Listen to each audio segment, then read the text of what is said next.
Danny Kelly. Before we get started, let's get your latest news headlines.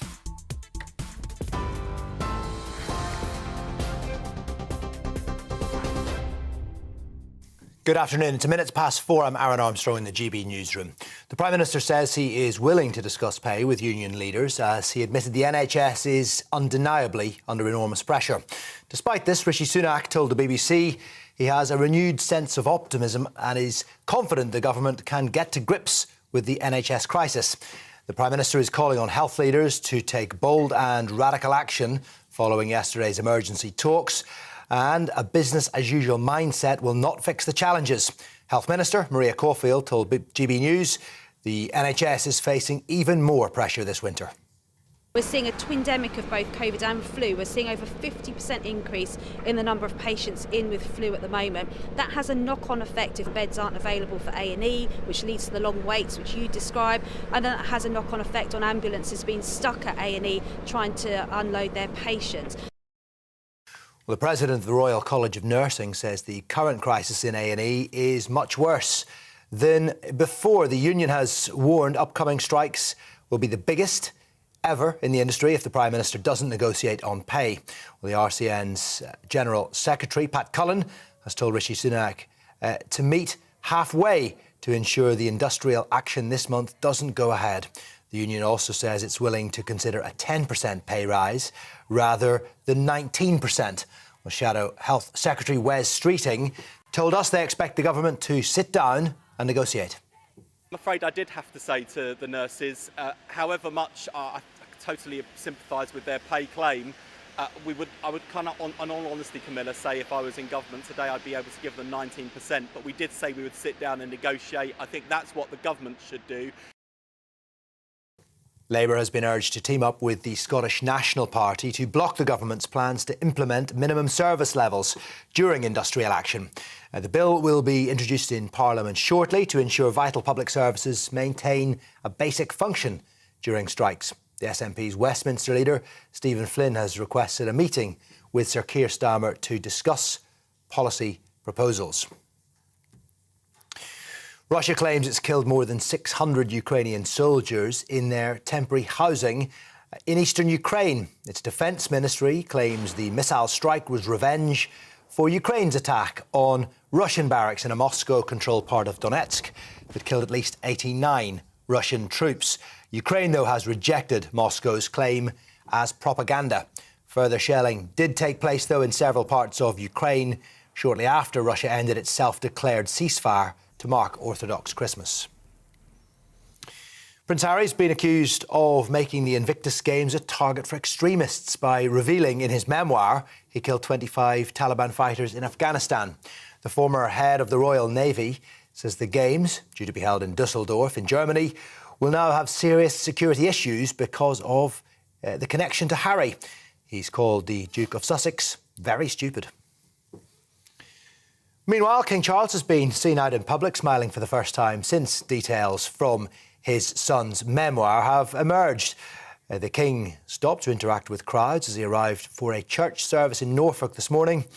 It comes as a string of personal revelations and accusations have been made public this week, with Prince Harry's book, Spare, accidentally released ahead of schedule in Spain. One of Princess Diana's most famous dresses is set to go on sale at Sotheby's in New York later this month. The strapless evening dress is worth in the region of, well, £66,000 to £99,000, although may sell for higher. Diana first wore the dress for an official portrait with the then Prince of Wales in 1991. The first ever rocket launch on UK soil takes place tomorrow evening. Part owned by Richard Branson, the Virgin Orbit Vorbo will launch from a new facility in Newquay in Cornwall around 10 o'clock in the evening, although that is weather dependent. Well, this is GB News. We will bring you more as it happens, but now let's return to Nana Akua.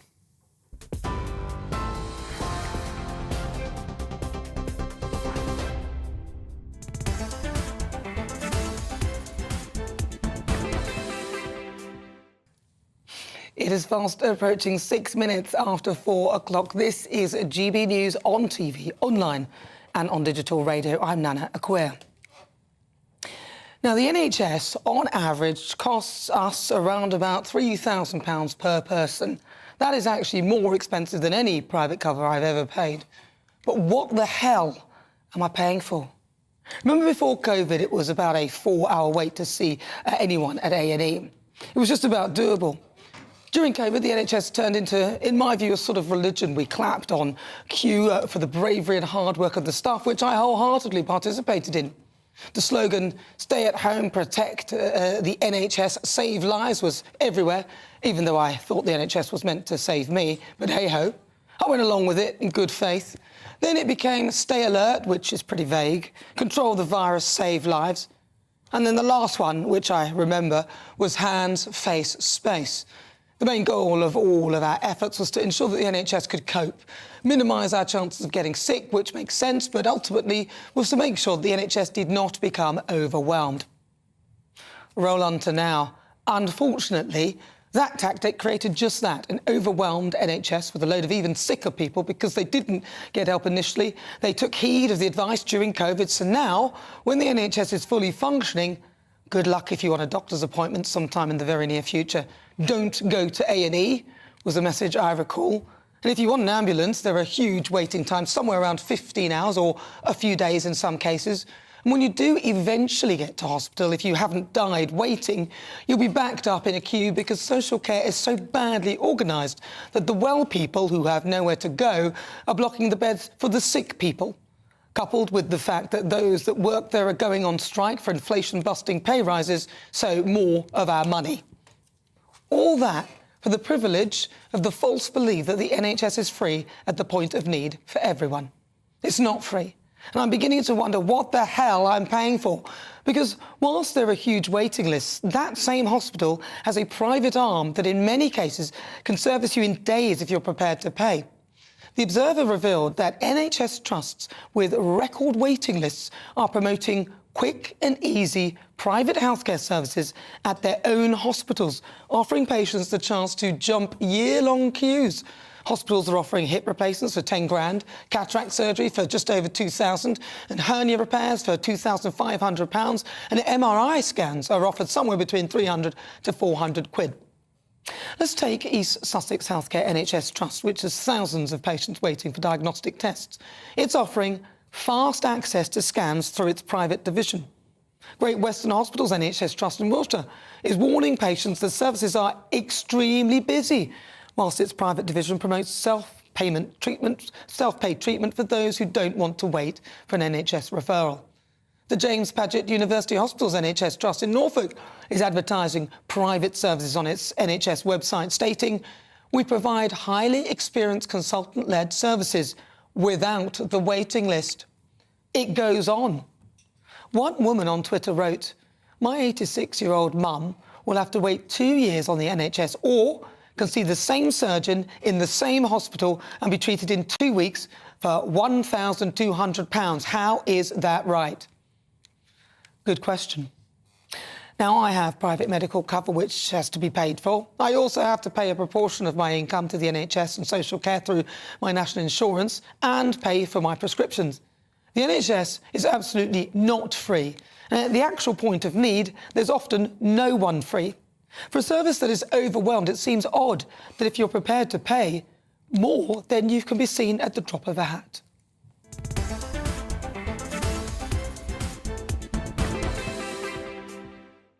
Before we get stuck into the debate, here's what else is coming up today. For the Great British Debate this hour, I'm asking, would you forgive Harry if he was your son? Prince Harry has made a series of sensational claims in his memoir, Spare. Look at his little puppy dog eyes. I feel so bad for him, where he has launched scathing attacks on his brother, father and stepmother. The Duke of Sussex claimed that King Charles failed to hug him after his mother, Princess Diana, tragically died in a car crash back in 1997. And with all these revelations, would you be able to forgive Harry if he was your son? At 4:50, it's time for Worldview. Russian expert Danny Armstrong will be in the studio to talk us through all the latest on the Ukraine war. There are reports of Russian attacks in several regions of Ukraine, despite Putin's ceasefire pledge over Orthodox Christmas. then stay with me because at 5 it's this week's Outside. Now, I'll be joined by a singer, a songwriter. She's best known for her stint on the series 7 of The X Factor as part of Cheryl Cole's group. Our special guest was also a contestant on Celebrity Big Brother. But can anyone guess who she might be? Yes, that is on the way in the next hour. Tell me what you think on everything we're discussing. Email gbviews@gbnews.uk or tweet me at gbnews.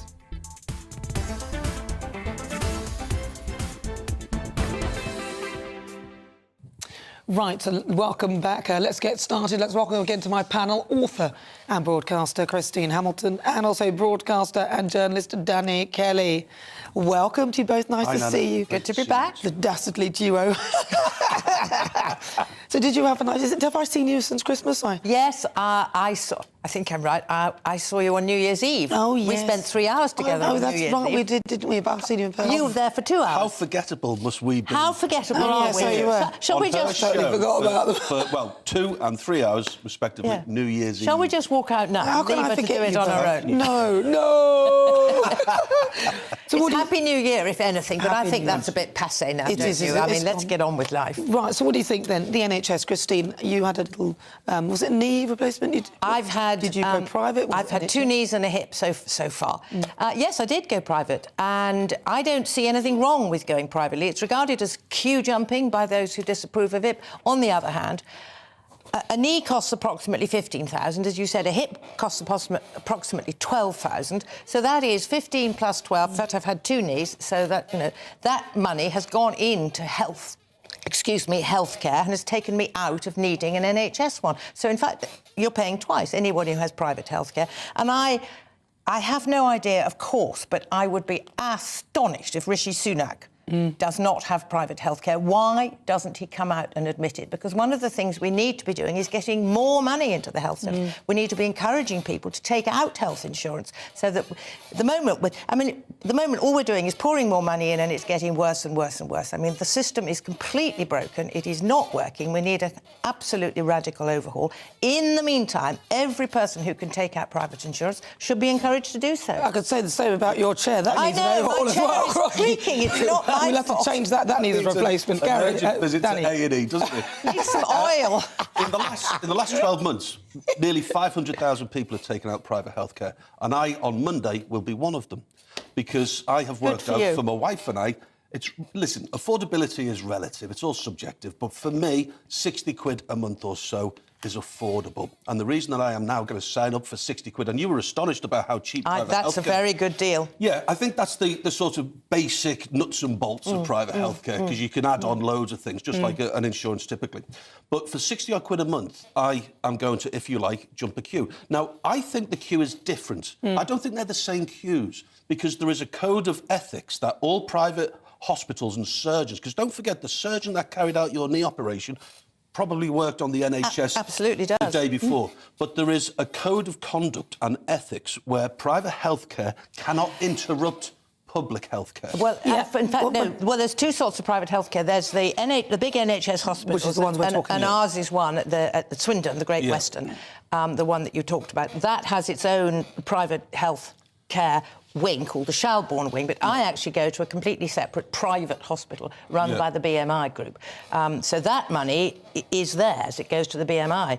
If you go to the NHS in their private thing, then it does. All the money goes back Danny, into this is the healthcare point. for people who can't afford. So the point of it is that very NHS hospital will have its own NHS trust, and that NHS trust will have its private arm that will take patients in and you can pay. And my thoughts are, I don't see why.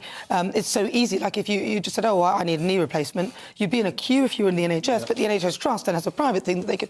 And I think, ultimately, they need to start thinking slightly differently about this, because I'm paying about £3,000 through my taxes, probably more than that, for NHS, but I can't get to see a doctor. I can't use the services.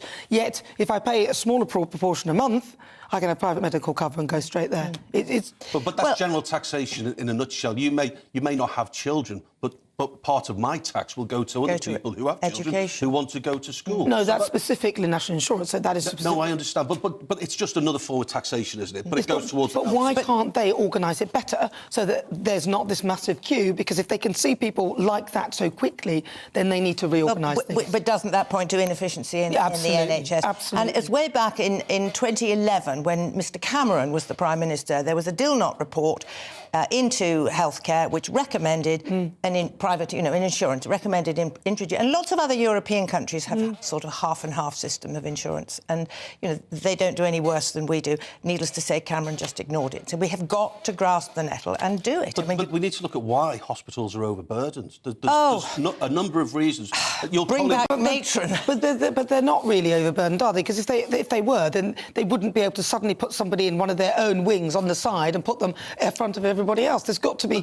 That's not right. Overburdened. That's why people are waiting for ambulances for 15 hours. They're inefficient. 20 hours. There's a reason that people are waiting on hospital floors in A&E is because there are bed blocking situations. Yes, of course. And there are more people. If you look at the amount of people who live in this country compared to, say, 5 or 10 years ago, it's gone up what seemingly is exponentially. Now, all of these people get sick every now and again. Now, the hospitals haven't gotten bigger. Boris Johnson's pledge on the 2019 manifesto was to build 50 more hospitals. Was it 50 more? Where are they? 40 more hospitals, forgive me. Some of which would be new, some of which would be enhanced on previous hospital grounds. So I think there's a population factor here. There is also the problem, two problems. First of all, we're all getting older, we're living longer, but also nowadays, X years ago, you couldn't have a new knee, you couldn't have a new hip, you certainly couldn't have a new heart. And now we're wanting all these body replacement parts, and it's wonderful advances in medicine, and that is only going to get better or worse according to which side of the coin you look at. Just finally, you've had a number of knees or hips replaced? I've had 6 knees and 2 hips. You've had 6 knees? No, because I Danny, for God's sake, she hasn't got 6 knees. I've had two knees and 1 hip. Operation, but I don't suppose that's classified as an urgent operation. No, I think at this point, with the 6 knees and 3 hips or whatever, we're going to move on. It's elective. If you just join me, this, of course, is GBNews. We're live on TV, online and on digital radio. Now, the Department of Health and Social Care said that NHS hospitals have always been able to generate small amounts of additional income by treating private patients, which can then be used to improve the services that NHS patients receive. So we're live. It's just coming up to 19 minutes after 4 o'clock. I'm Nana Akua. After the break, it's time for our Great British Debate this hour. I'm asking, would you forgive Harry if he was your son? Prince Harry has launched a scathing attack on his family in his memoir, Spare, and that's revealed numerous sensational accusations. The Duke of Sussex claimed that his father didn't hug him after his mother, Princess Diana, passed away. With all these intimate details being thrown into the mix and into the public eye, would you be able to forgive your son if he were Prince Harry? Send me your thoughts. Email gbviews@gbnews.uk or tweet me at gbnews. I've also got a poll up right now asking that very question. Would you forgive Harry if he was your son? Cast your vote now, but first, a short break.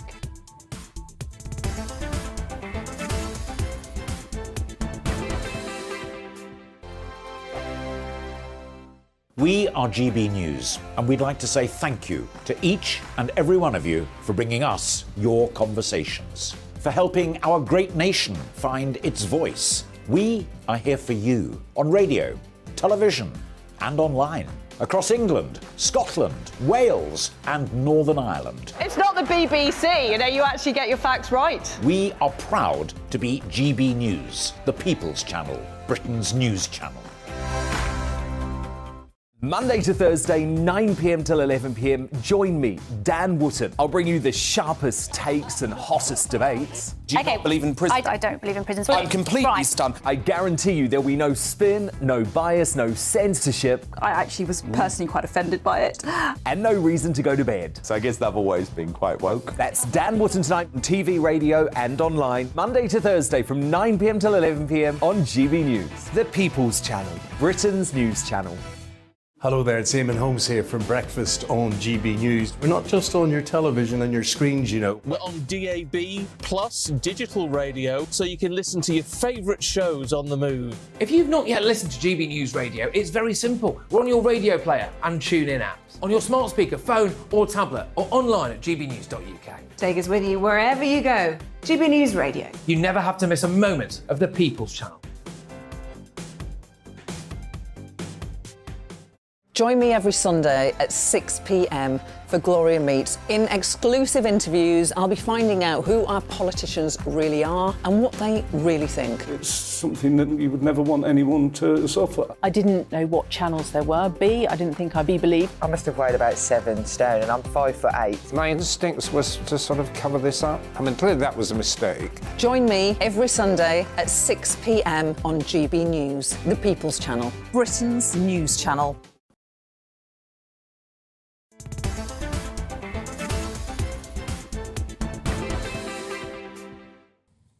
So good afternoon. It's fast approaching 22 minutes after 4 o'clock. This is GB News. We are the People's Channel. I'm Nana Akua.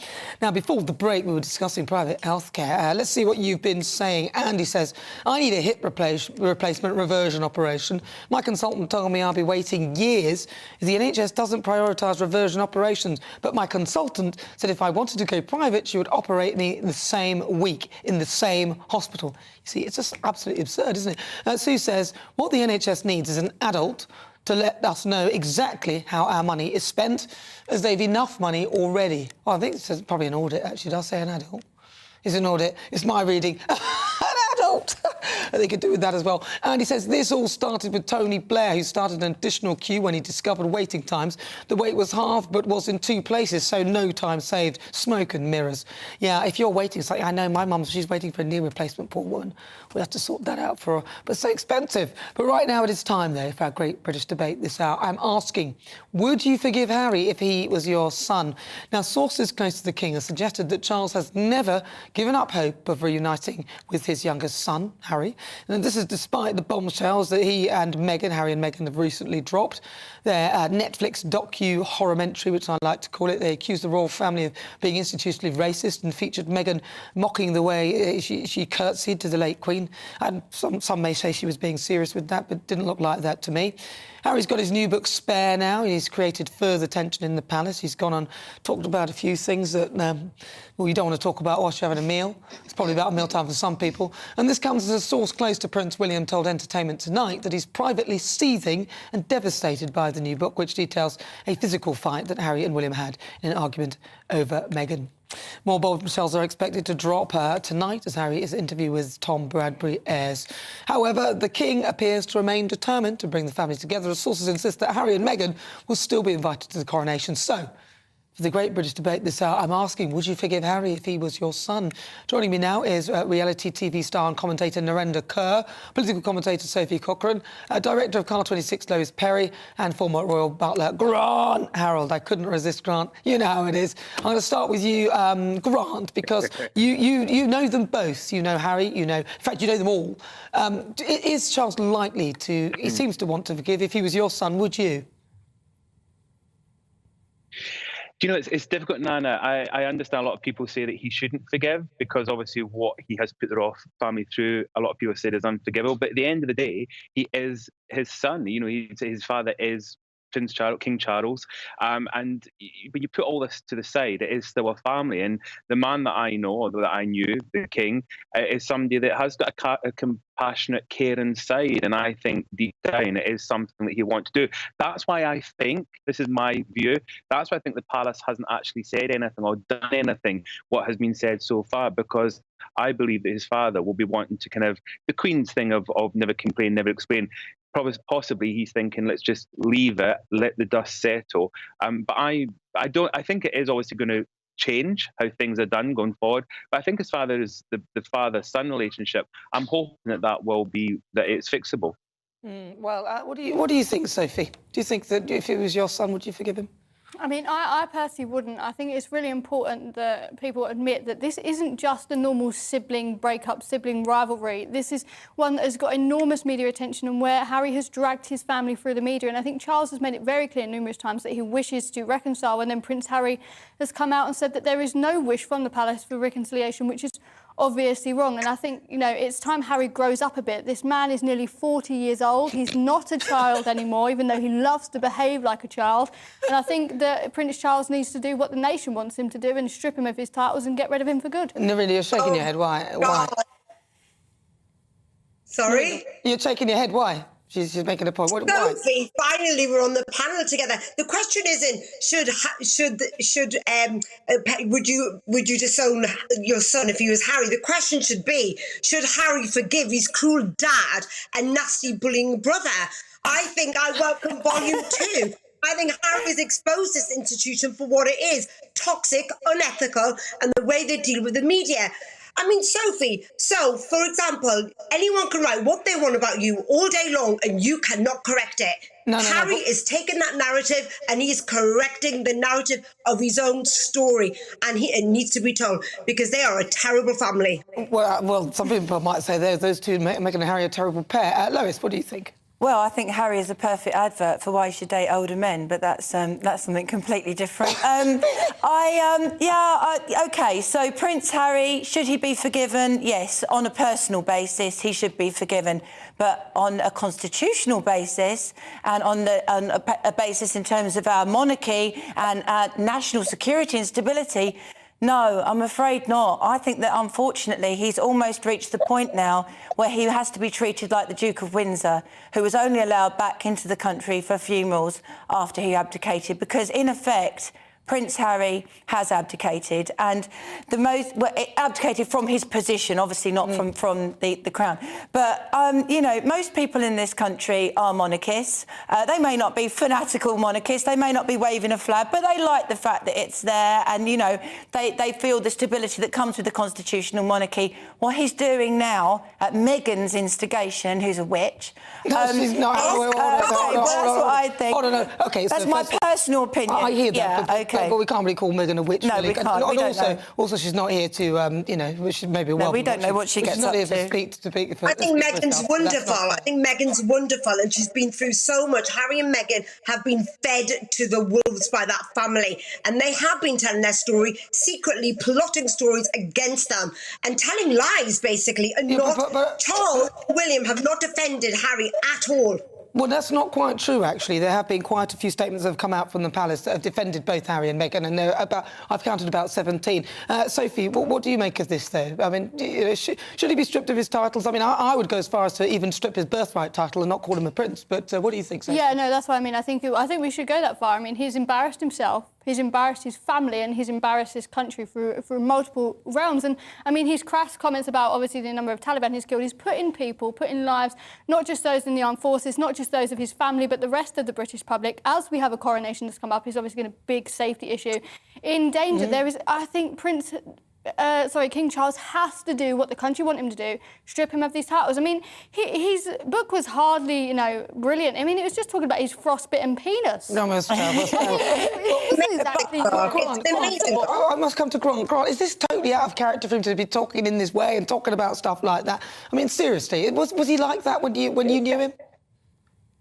No, not at all. Not at all. This is why I'm a bit shocked at everything. Every time something comes out, as Sophie just mentioned, some of those comments that have come out have been quite shocking, because it's not the... I mean, Harry was very much a joker, a practical joker. He was fun. He used to kind of say things that would shock you, but it was humorous, not this kind of thing. So I'm a bit surprised and shocked. But very quickly, the removal of titles, that is possible. That's the only thing that the king could do. He could remove the HRH, that is possible, which would then just revert back to being Henry Sussex, I suppose, or Henry Mountbatten Windsor. That is possible, but again, it depends how far the royal family, the king and the palace want to go.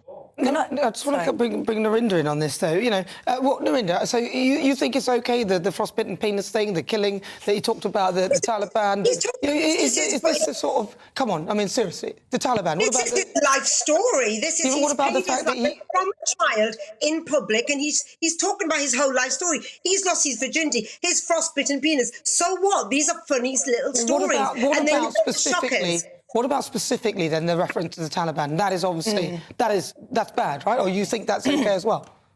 I think that's OK. He lived that experience as his story. He's allowed to tell his story. And I honestly, Nana, I'm astonished at people saying he can't tell his story. He should remain dignified. It's not feasible for Harry to remain dignified. He has to put his narrative and take control because of the lies being told about his poor wife and him. I am Team Harry. And you know the great British public, we normally love the underdog. Harry's the underdog. Can I just say...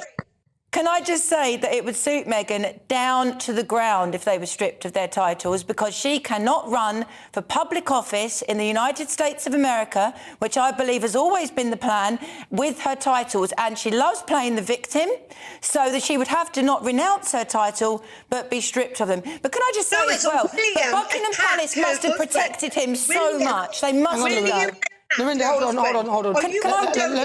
Lorinda, let Lois finish. Thank you. Can I just say that Buckingham Palace must have protected him so much, because the way he's coming across and the things he's saying, especially about his callous approach to talking about the taking of human lives. You know, I like Prince Harry, but it reminds me of Harry Enfield's Tim Nice but Dim. You know, bless his heart. Yeah, that woman's got a lot to answer for. Sophie, she really has. Sophie, Lois, can I just say, William attacks Harry. Are you condoning violence?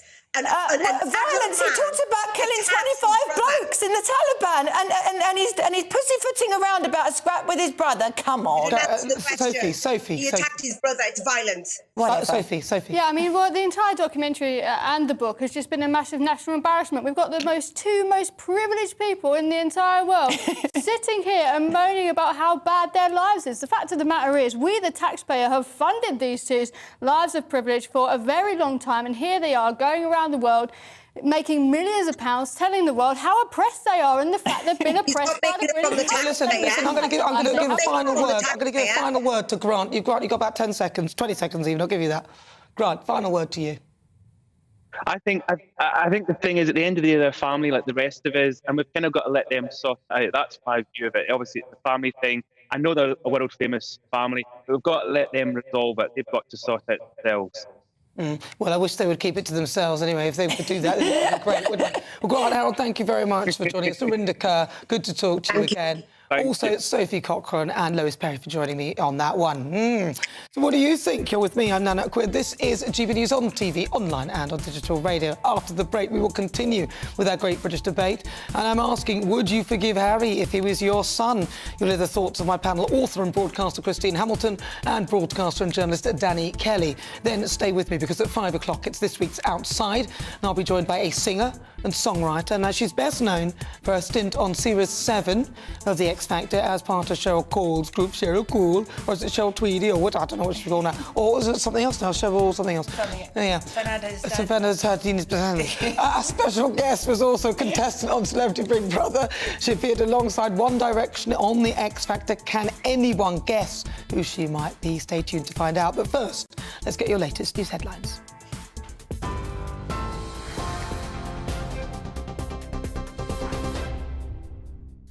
It's 4:33. I'm Aaron Armstrong in the GB newsroom. The Prime Minister has indicated he is willing to address nurses' demands for more money and has declined to rule out reopening this year's pay deal. Speaking to the BBC, Rishi Sunak accepted the NHS is under enormous pressure, but suggested much of it was down to the pandemic. It is understood the strikes will continue to go ahead as planned by nurses and ambulance drivers, despite Mr Sunak's comments today. The Health Minister, Maria Caulfield, told GB News the NHS is facing even more pressure this winter. We're seeing a twindemic of both COVID and flu. We're seeing over 50% increase in the number of patients in with flu at the moment. That has a knock-on effect if beds aren't available for A&E, which leads to the long waits, which you describe, and that has a knock-on effect on ambulances being stuck at A&E trying to unload their patients. Well, the President of the Royal College of Nursing says the current crisis in A&E is much worse than before.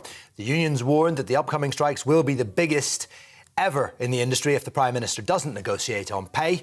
Well, the RCN's General Secretary Pat Cullen has told Rishi Sunak to meet her halfway to ensure the industrial action this month does not go ahead. The union also says it's willing to consider a 10% pay rise rather than a 19% rise. Shadow Health Secretary Wes Streeting told us they expect the government to sit down and negotiate. I'm afraid I did have to say to the nurses, however much I totally sympathise with their pay claim, I would kind of, on all honesty, Camilla, say if I was in government today, I'd be able to give them 19%. But we did say we would sit down and negotiate. I think that's what the government should do. King Charles has been seen out in public smiling for the first time since details emerged from his son, the Duke of Sussex memoir. The King stopped to interact with crowds as he arrived for a church service in Norfolk this morning. It does come as a string of personal revelations and accusations have been made public this week, with Prince Harry's book Spare accidentally released early in Spain. TV, online and DAB plus radio. This is GB News. Now it is back to Nana Akua.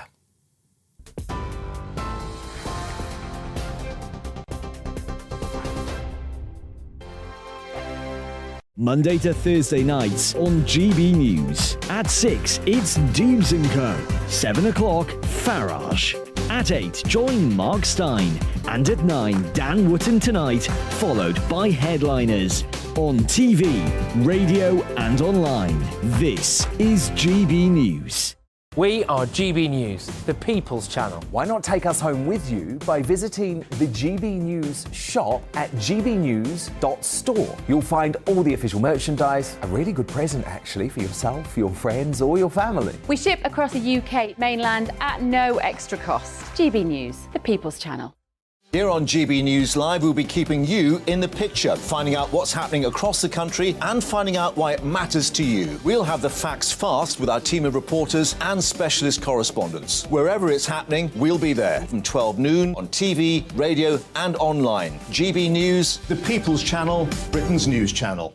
Monday to Thursday on GB News, it's Bev Turner Today from 10 a.m. We're going to be here for you, our GB News family, to keep you up to date, but also make you smile. There's a guy who went from puberty to adultery. And I can't wait to bring a few of my own opinions. I have no time for cultural totalitarianism. We'll engage in passionate, but always polite debate, with your thoughts and opinions at the centre of it all. Only on GB News, the People's Channel, Britain's news channel. Hi there, it's Stephen and Anne. At breakfast from 6 a.m, you'll always be caught up with everything you need to know, the latest headlines, opinions and debates. We'll bring you the good news and the bad, but most of all, we're here for you. Remember, send in your views and let us know what you would like us to talk about. That's because we're your news channel. And every morning at 6 a.m, it's breakfast on GB News.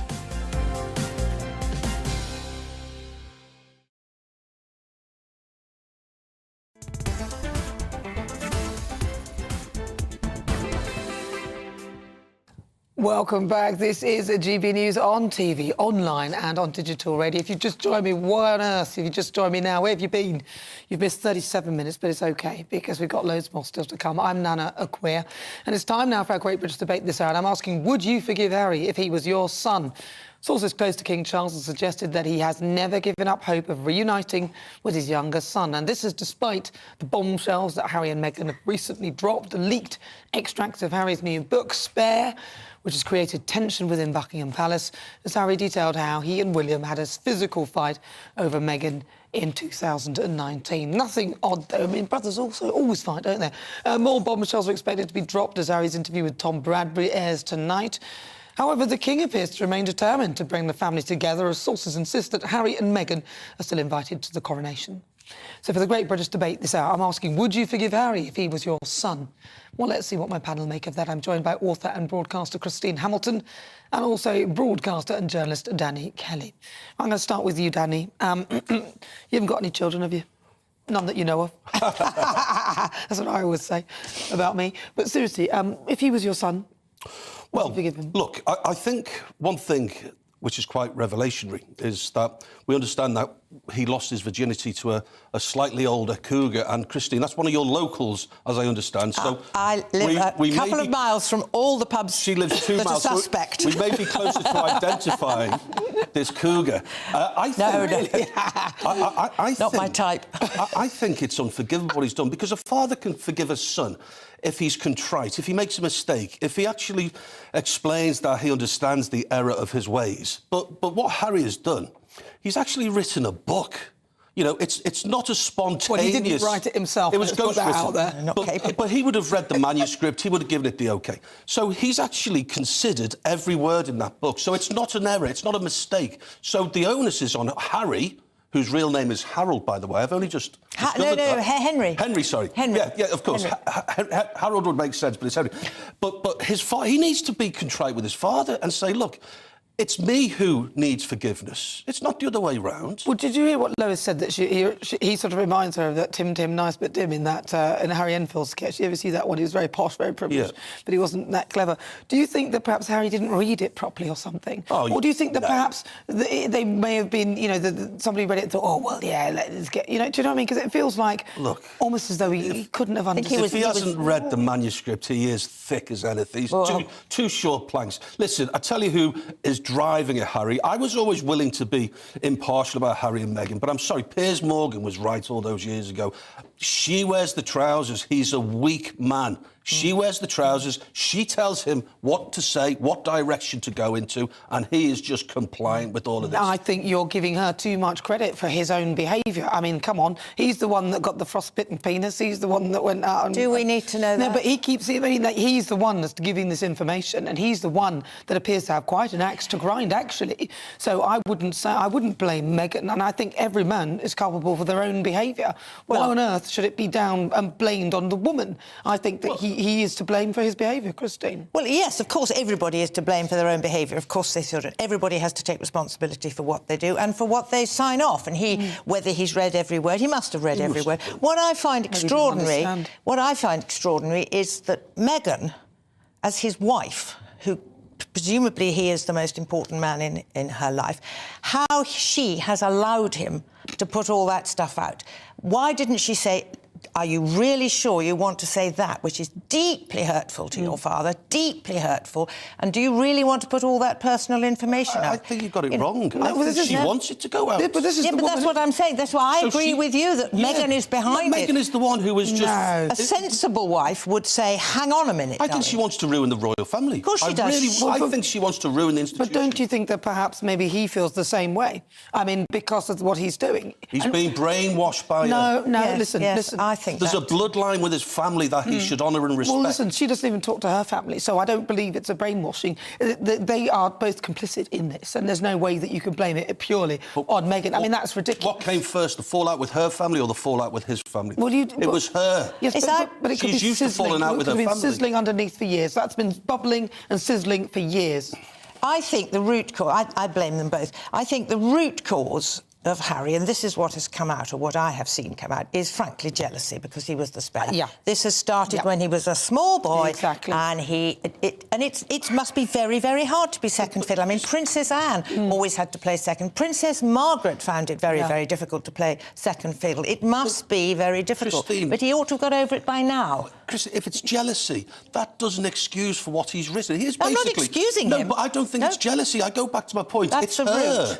No, I disagree. No. I think she has poisoned his mind. The root of it. She's been the facilitator. Yes. She has been the person who's opened the gates to enable him to do it. Yeah. And actually, sometimes you often find in relationships that the one who often looks like they're the bad one is usually the pacifier, and the one who is the bad one looks like the pacifier. Because I've seen many situations where people say, "Oh, but he's so quiet," or "She's so this," or "She's," and it turns out that that's not really the root. And I believe that he has had this. He even said, I mean, all the clues are there. The title is Spare. So that's somebody who's envious and annoyed and upset that he's the one on the side. Smallest bedroom. Oh, the smallest room. And then when he talks about that cottage, which is on the palace grounds, he goes, "You'd think it would be big because it's got palace in the title." And it's like, yeah, but you're in a beautiful... You're in the surrounds, in a palace where nobody can get in, and this is a beautiful cottage. Oh, it's only got 2 bedrooms. You'd never believe it. You'd never believe it that people like that are living in such a small 2-bedroom... I mean... It was only temporary, for heaven's sake. I think that jealousy started it off, and then Meghan arrived, and if only he had married one of his previous girlfriends. But the question is, should King Charles forgive him? or will he forgive him? I think he will, because King Charles is a bigger man than his son, and never forget the prodigal son. And I think he will in the fullness of time. But, I mean, Harry has got to enable him to do that. Harry has got to start to rein in. But there's a four-book agreement? So there's more books. My God. One is apparently going to be Meghan's diary. She's kept a diary. So we've got Meghan's diary to come. One is going to be Meghan's autobiography, apparently. So that. But I think King Charles, desperately wants to get his son back. I'm sure he does. I'm sure he does. No, I think he's burnt his bridges, and the British public. I think Prince Charles or King Charles is reading the room about how much this has revolted, generally speaking. Oh, the opinion ratings have gone way down. And if King Charles gives an olive branch, then that suggests to the British public that Harry was right about what he's written. No, it doesn't. No, it doesn't. No, it doesn't. No, but whether that's a perception, whether the perception's correct or not. But I would think that.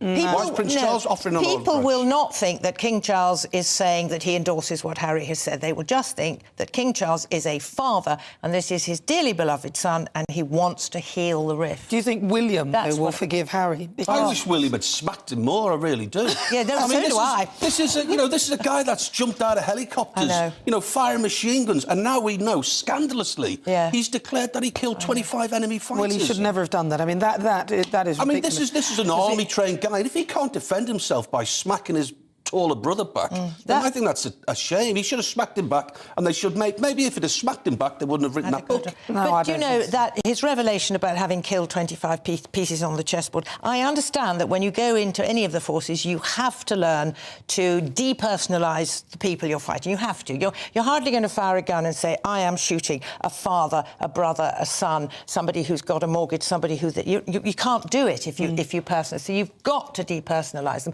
But to put it in writing... Do you know why he did it was that? just a piece on My the chessboard. theory is that it's being ghostwritten by an American. You know how obsessed the Yanks are with guns? That's my theory. Well, I think the ghostwriter has a lot to answer for. I think so as well. That's what I think. And Harry hasn't been clever enough to say, hang on a minute, that is not going in. I think so as well. I don't think that he's looked over it properly. I don't think he's understood the implications of what is in there. No. And I think the ghostwriter, whoever helped him with this book, has got a lot to answer for. Finally, one of the other awful revelations was that his father said to him, the day his grandmother died, please don't make my last years a misery. Now, that is such a deeply personal thing to say. And he's actually revealed it in the book. What the hell right has Harry got to tell us all that? Well, anyway, he's still going to be talking about it later on this evening. But this show is nothing without you and your views. Let's welcome our great British voice, your opportunity to be on the show and tell us what you think about the topics we're discussing. And joining me today is Adam Wildsmith, who's there. Where should we go? Should we go up north? Up north. Let's go to Durham. Let's go to Durham. Let's see. Adam, welcome. Good to see you, Adam. This is new. Adam's new. Is Adam new? Adam's new. Welcome, Adam. Hi, Adam. So, Adam, what do you think of this whole saga, first of all? And if you were Prince Harry's dad, would you be forgiving on this and all of this? I think it would be very difficult to forgive Prince Harry, especially after these latest egregious claims in his book. I think it might be the only way to heal the rift in the royal family, because if this isn't healed, what could come next? After Oprah, I don't think we expected, some of the shocking claims that have come out in Spare. But one thing about the book that really gets me is the fact that it just seems to be this tale of a wealthy and privileged man complaining that he's not even more privileged than he is. We heard Christine talk about Princess Anne and Princess Margaret and how they were the Spares in their generation, but they didn't feel the need to write these books lamenting of how unprivileged they were. They just got on with it and supported their sibling. That is a very good point, Adam, and made so succinctly. Adam Wildsmith, thank you very much for joining me. Lovely to talk to you. He's our great British voice for this hour. Fabulous. Well, today I'm asking him, what he said is very true as well. He's just not happy that he's not as privileged as he could be, potentially. Well, today I'm asking, lots of you have been getting in touch with your views. I've been asking whether King Charles should forgive Harry. Kelly says, I believe King Charles will forgive Harry and will leave the door open for him to return home when he and Meghan separate and divorce. I can see that. Jackie says, it is not William we need to worry about. It is the people who disliked him explaining how he killed 25 Taliban fighters. He may end up in international court. Perhaps he will then see how serious his comments are. Yolette says compassion and forgiveness works both ways. If Harry feels that he's been badly treated, he could show them forgiveness and get on with his life, as he says that he wants. And Graham says, sense at last. Danny is right. The actress is behind all of this. Well, he's right at what for once, anyway, if he is right, which he's probably not. But there's a poll up right now on Twitter throughout the show asking, would you forgive Harry if he was your son? 30.3% of you, so I don't know who the third is, said yes, and 69.7% of you said no. Right, well, you're with me. I'm Nana Akua. This is GB News on TV, online and on digital radio. Don't forget as well, you can also download the GB News app. Now, after the break, it is time for Worldview. I'll be getting the American reaction to the ongoing Harry and Meghan saga. Has public opinion started to turn for the couple across the Atlantic? But first, a short break.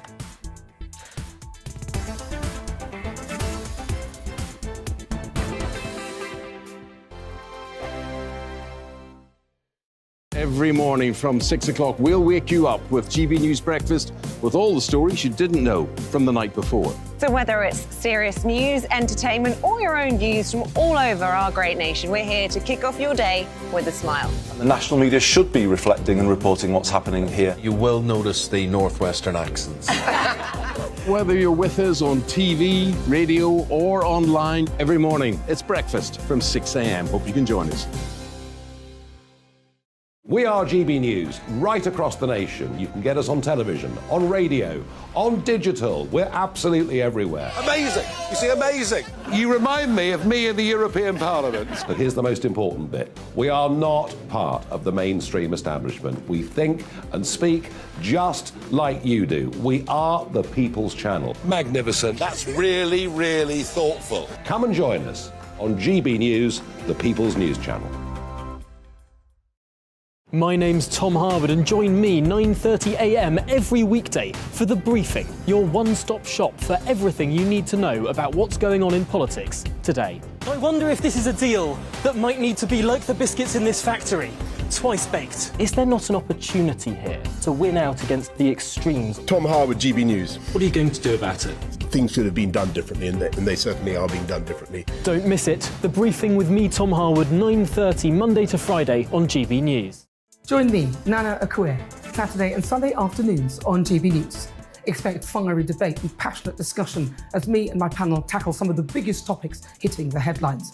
It's a place for everyone's opinion. No one gets cancelled, but no one gets an easy ride. Oh, she's on it today! Be ready for conversations that are fierce, frank, and of course, fun. Every Saturday and Sunday afternoon from 4 p.m. on GB News, the People's Channel.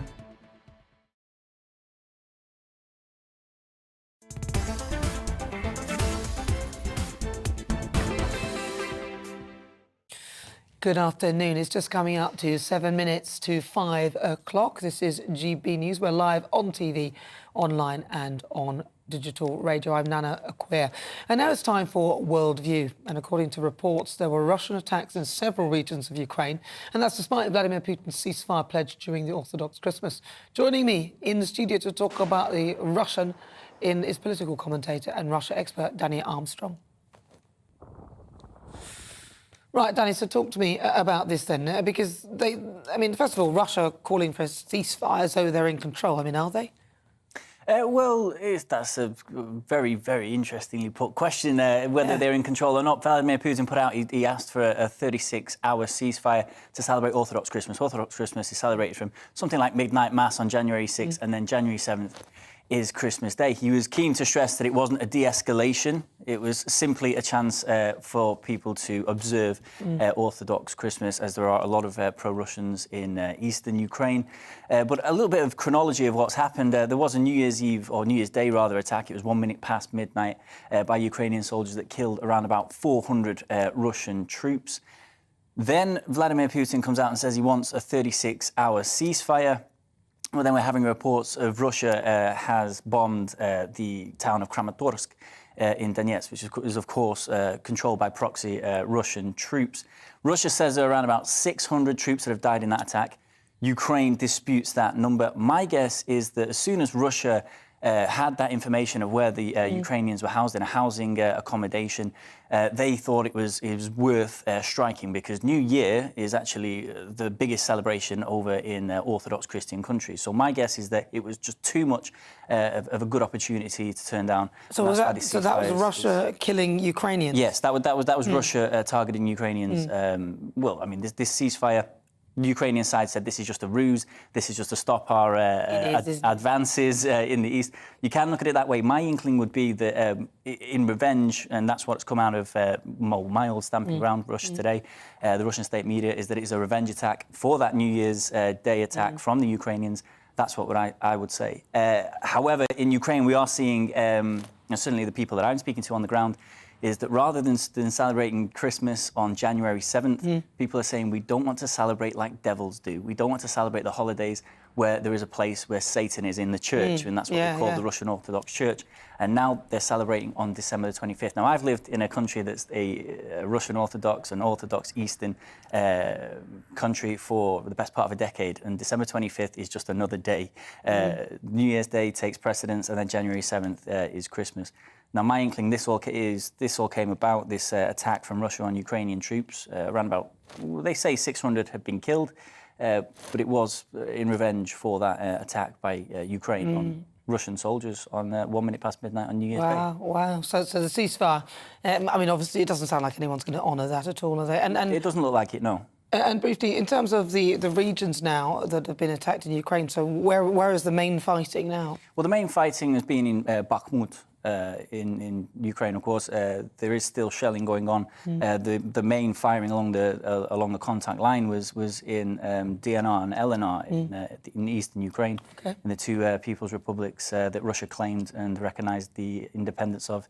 Around about, I think it was 2 days before the invasion. So there's still a lot of fighting going on there. This is where the attacks that I've just mentioned have taken place, and that's where we're going to see the heavy fighting. I would suggest maybe it would pick up around February, so just around a year after this invasion was launched. This needs to stop, it really does. Danny Armstrong, thank you very much. He's a political commentator and Russia expert. Now let's travel over to the United States. We're going to have a chat with the host of the Politics People podcast, Paul Duddridge. Getting really good at saying that now. Right, so Paul, good to see you, my friend. So there's a lot going on with... Happy New Year. God, so what's going on then? Harry and Meghan, what is the perspective from America? What is your general feeling the Americans are thinking? I mean, are they with them? Are they without them? What's going on? Well, just as a starting point, yeah, they're without him. We've talked before Christmas about, like, no, it's all dissolving, all the support is dissipating. No, it's done. Even Don Lemon at the Clinton News Network has even come out and called him tacky for airing dirty laundry in public. If Harry ever has this book read out loud to him, he's going to be livid, because that ghostwriter must have it in for him, because he comes out of it really badly. There's a headline, I saw a headline this morning preparing for this, that the person coming out best from this is the Prince of Wales. So Wills is coming out of this better, according to American headline writers. The heir is the hero of the book, not the spare, is what they've said. God. To give him his due, he's got Americans talking about a book, which is kind of a feat in itself. So that's impressive. But it's getting a bigger reaction than the Netflix show. But they really have, I think, jumped the shark is the expression. They've definitely bitten off more than they can chew here. This is not going down. This is not an escalation of their attempt at world power. They are beginning to look, even to Americans, ridiculous now. Wow. And the thing is, people are talking about it, but it doesn't mean they're going to buy the book, does it? I mean, it really doesn't, does it?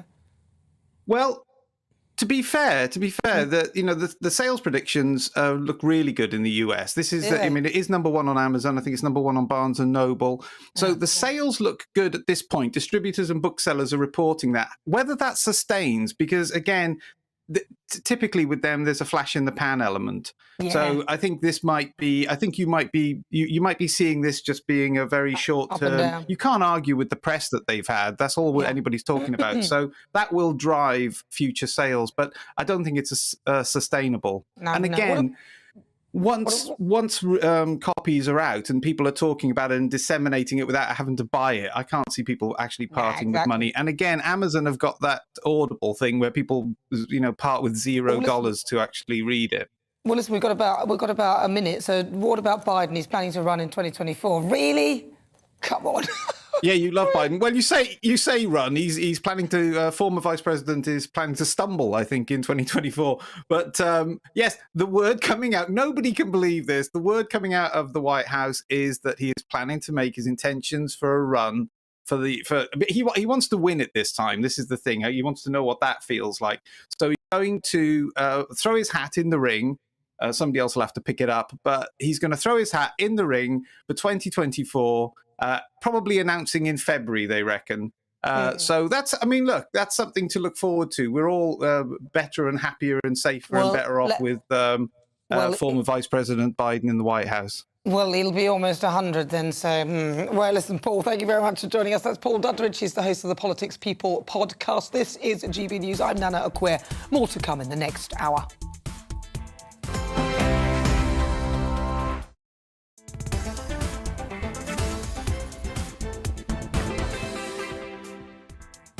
It is 5 o'clock. We're live on TV, online and on digital radio. For the next hour, me and my panel will be taking on some of the big topics hitting the headlines right now. On the way, I'll be joined by a special celebrity guest. Now, they appeared in The X Factor and they've also been on Celebrity Big Brother. But who are they? For the Great British Debate this hour as well, I'm asking, should MPs be allowed second jobs? But first, let's get your latest news headlines.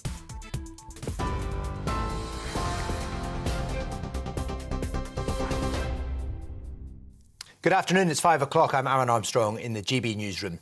The Prime Minister has indicated he is willing to address nurses' demands for more money and declined to rule out reopening this year's pay deal. Speaking to the BBC, Rishi Sunak accepted the NHS is under enormous pressure, but suggested much of that was down to the pandemic. It's understood strikes will continue to go ahead as planned, despite Mr Sunak's comments today. Earlier, the Royal College of Nursing's General Secretary, Pat Cullen, urged Downing Street to meet the union halfway in its negotiations. And Shadow Health Secretary Wes Streeting told us the government should negotiate. I'm afraid I did have to say to the nurses, however much I totally sympathise with their pay claim, I would kind of, on all honesty, Camilla, say if I was in government today, I'd be able to give them 19%. But we did say we would sit down and negotiate. I think that's what the government should do. Yes, Wes Streeting there. Meanwhile, Health Minister Maria Caulfield told GB News she agrees with the Prime Minister that the NHS is facing more pressure this winter. We're seeing a twindemic of both COVID and flu. We're seeing over 50% increase in the number of patients in with flu at the moment. That has a knock-on effect if beds aren't available for A&E, which leads to the long waits, which you describe, and then it has a knock-on effect on ambulances being stuck at A&E trying to unload their patients. Labour's been urged to team up with the Scottish National Party to block the government's plans to implement minimum levels of service during industrial action. The bill will be introduced shortly in Parliament to ensure vital public services maintain a basic function during strikes. The SNP's Westminster leader, Stephen Flynn, has requested a meeting with Sir Keir Starmer to discuss policy proposals. Russia claims it's killed more than 600 Ukrainian soldiers in their temporary housing in a strike in eastern Ukraine. Its defence ministry says the attack was revenge for Ukraine's strike on Russian barracks in a Moscow-controlled part of Donetsk that killed at least 89 Russian troops on New Year's Eve. Russia, though, has yet to provide evidence of the attack. Ukraine has rejected Moscow's claim as propaganda. Further shelling took place in several parts of Ukraine, though shortly after Russia ended its self-declared ceasefire to mark Orthodox Christmas. China's reopened its borders for the first time in 3 years after imposing strict travel restrictions at the beginning of the pandemic. Incoming travellers will no longer need to quarantine, but will still need proof of a negative PCR test taken within 48 hours of travelling.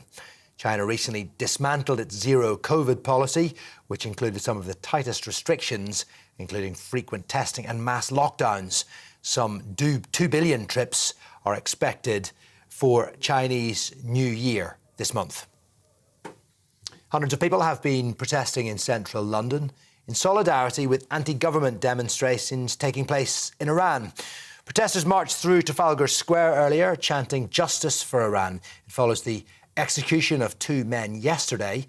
They were accused of killing a member of the Iranian security forces during a wave of demonstrations in the wake of the death of Mahsa Amini, the 22-year-old, a woman who died in September. Human rights organisations have described the trial of the 2 men as a sham.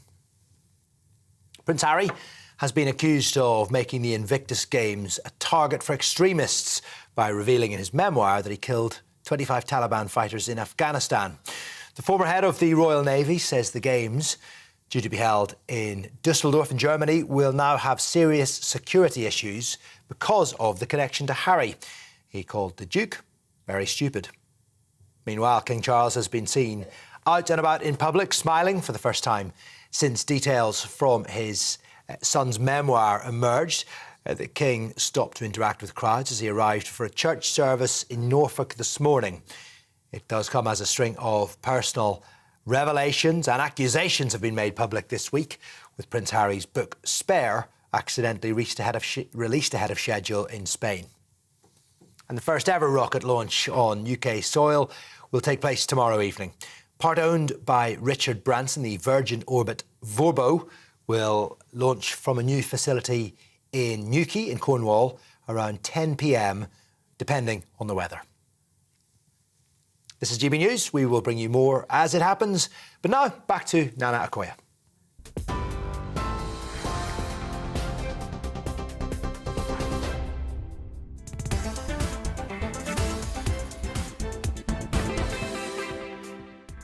Good afternoon. It's just coming up to 6 minutes after 5 o'clock. This is GB News on TV, online and on digital radio. I'm Nana Akua.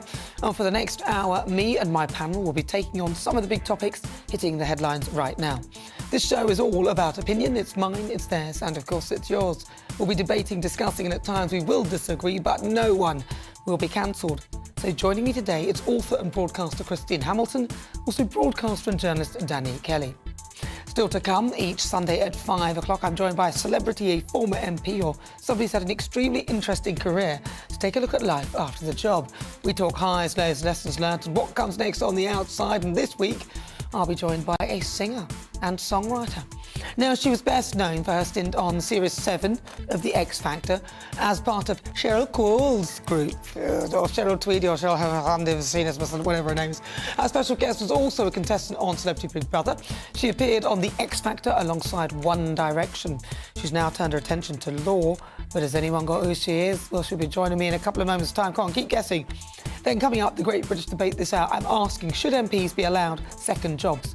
So Keir Starmer has said that he would back a ban on MPs being allowed a second job, with a few exceptions. This comes after it emerged that Tory MPs earned £15 million since the 2019 election outside of the Commons. Is this fair? Should there be a ban on MPs making more money? And I'll be picking apart the Prince Harry drama with all these sensational revelations about the royal family from his memoir, Spare. Are you starting to feel sorry for the Prince? Should we be more empathetic towards him? Email me your thoughts, gbviews@gbnews.uk, or tweet me at gbnews.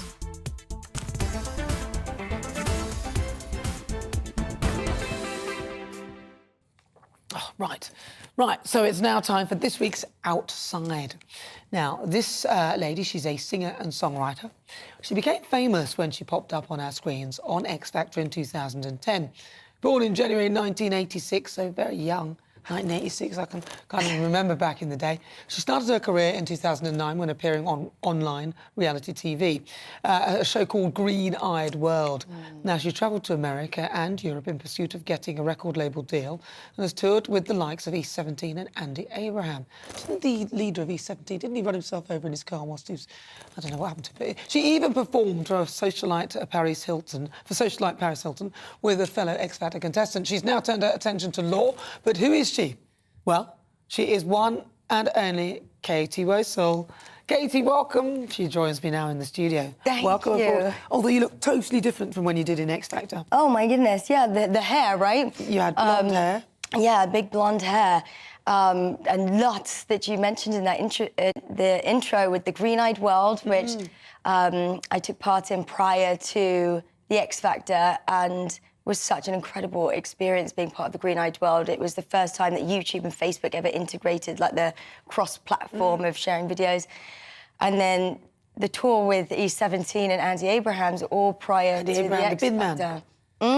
Yeah, bless him. Yeah, a very prominent points there that take me back, feeling very nostalgic. I wonder if you've got days any. before. Wonder if you've got any clips of anything from X Factor from that time. Should we, just in case, because you might be listening and watching, thinking, we don't remember her.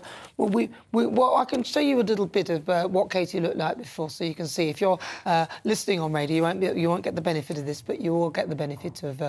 Katie. But as you're on radio, she's got curly hair. She sort of looks kind of like Madonna back in the day when she was singing things like Borderline and Getting to the Groove. That kind of look. There's blonde hair, sort of Marilyn Monroe sort of styly, but out there. Yeah, that is great for fashion shirt on. You look, yeah, there's Cheryl Tweed. What was it like then, and what was your motivation then to do that? Obviously, world domination, getting yourself out there. Well, it's interesting because a lot of people ask me that, and with, I guess, like the idea that people go on a show like that in order to put themselves out there. For me personally, looking back on it, it wasn't a show that I really had like that initial first choice to go and take part on. Having all of that previous experience that you listed in the intro, one would then ask themselves, why would I go on a show like that? However, looking back at that audition you just played, it was incredibly daunting and overwhelming. There's so many people there in that audience, but a lot happens prior to that very moment of pre-audition rounds. And it's quite funny, actually, because when I was stopped, I wanted to sing the song At Last, and the comments were, we don't want to hear you sing that I one. remember that, because that was the audition where you went along and you sang, I think it was a Freddie Mercury track, was it? Yeah. And then they said, then Simon went, no. Because it didn't sound like you really... I mean, I think we do have some audio that we could hear. I think we robbed this off your Instagram or something. Let's have a quick listen, because we want to give the benefit for those who are listening on radio. Have a listen. This is Katie. Where do you think you're going? Where do you think you're going? Going, girl. I could sort of slightly sing like that, but mine would be more of a drunken warble. So do you still sing then? Because you're not singing anymore. That's another really good question. It took me a long time to kind of refine my confidence, and especially to put stuff on social media. And I am a classically trained pianist and play guitar, and my son, who's 4.5, he is so into the drums. I can't allow my past traumas to affect his creativity, and so I've been working on being more comfortable with it. So do I sing? Yes, with him. We make fun little songs up. I think I wrote a chickenpox song once when he had it. Oh, I was like, bless him. But yeah, we're definitely creative together. So X Factor then, I mean, in a nutshell then, so after the X Factor, I mean, did you in your mind leave feeling good about it? What was your feeling of it? I was relieved to get out, to be honest. And then I went back to the United States because I was very much afraid for my life through some of the experiences that were heavily publicised, even in the UK press and media, with death threats. Really? Yeah, it was really frightening. And you're not exactly like handed security or post-show therapy.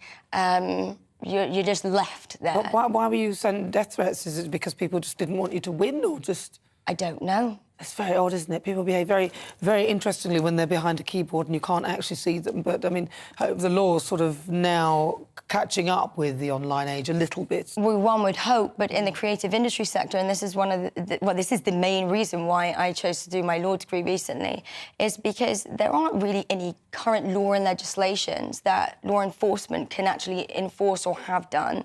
In my personal opinion, I think law enforcement lack impartiality when people in the industry are reporting, potential alleged crimes that they have been victim of. So it's something that I'm really heavily focused on in not normalising a conversation about it, but to bring awareness to people that just because somebody is in showbiz, it doesn't mean that things can't or haven't or shouldn't have happened or should, etc. Well, you alluded to things that were heavily publicised. So what can you tell us about what was publicised?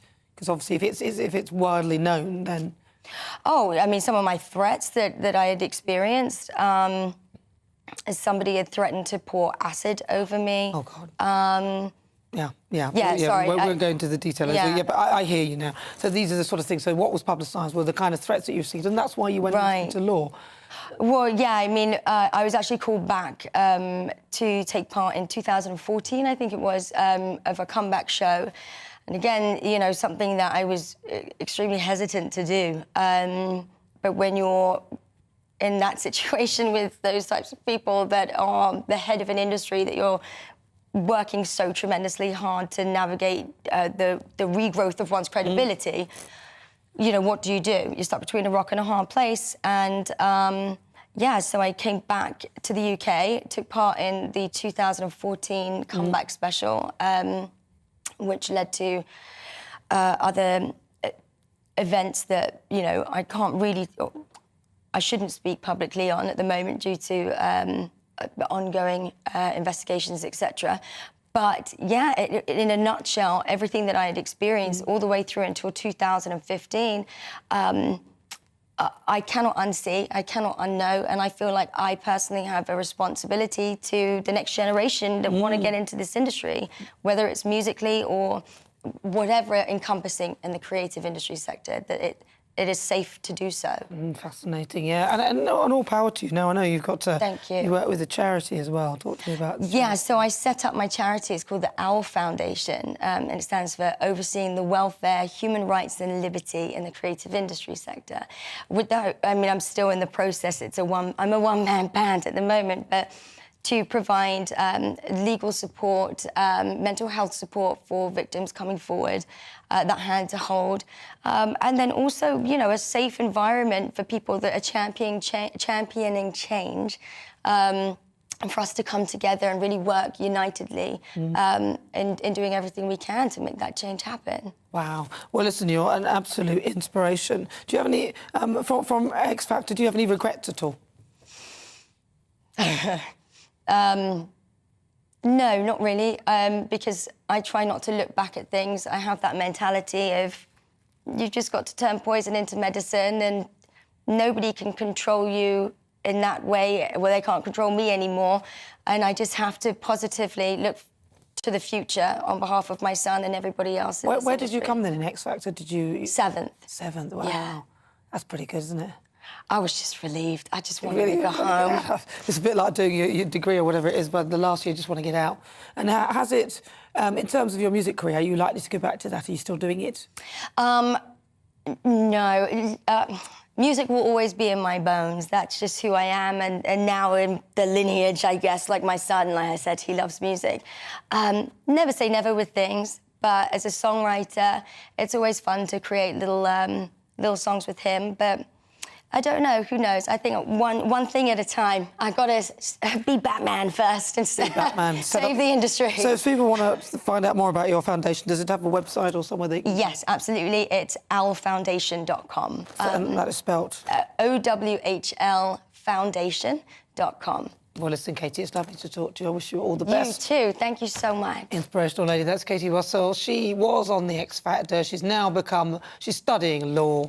I mean, she's a bit of an inspiration. And so if you want to get in touch, find her charity. Right, on the way, the Great British Debate this hour. I'm asking, should MPs be allowed second jobs?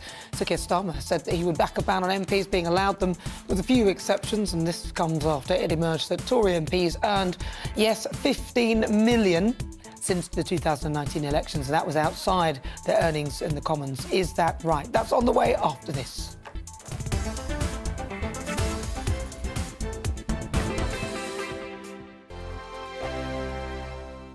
I'm Mark Dolan. Join me at 11 on GB News for Headliners, in which I'll be joined by two of the UK's top comedians discussing tomorrow's papers. If it's an important story, we'll cover it, but we'll have some fun along the way. Headliners, the late night paper review that won't send you to sleep like the others will. 7 nights a week at 11 p.m. on GB News.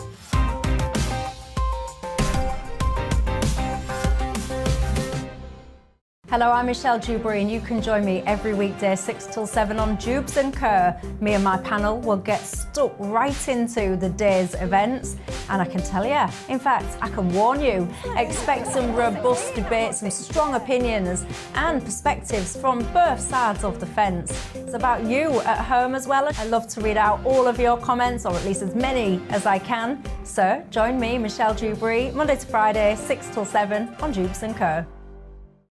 I'm Mark White. As GB News Home and Security Editor, I cover those key issues that are so important to you. Our authorities, our communities doing all they can to combat violent crime. With the public services under unbearable strain, why are we still failing to control our borders? Defence, the first priority of any government, has been continually hollowed out. Can we trust our politicians to protect the armed forces? Join me, Mark White, on GB News. We are GB News, the People's Channel. And right across the United Kingdom. You can find us on Sky Channel 512. Virgin Media Channel 604. Freesat Channel 216. Freeview Channel 236. And YouView Channel 236. You can also take us with you on DAB Plus Radio. With the GB News app and at the website gbnews.uk. We're absolutely everywhere. Come join us on GB News, the People's Channel, Britain's news channel.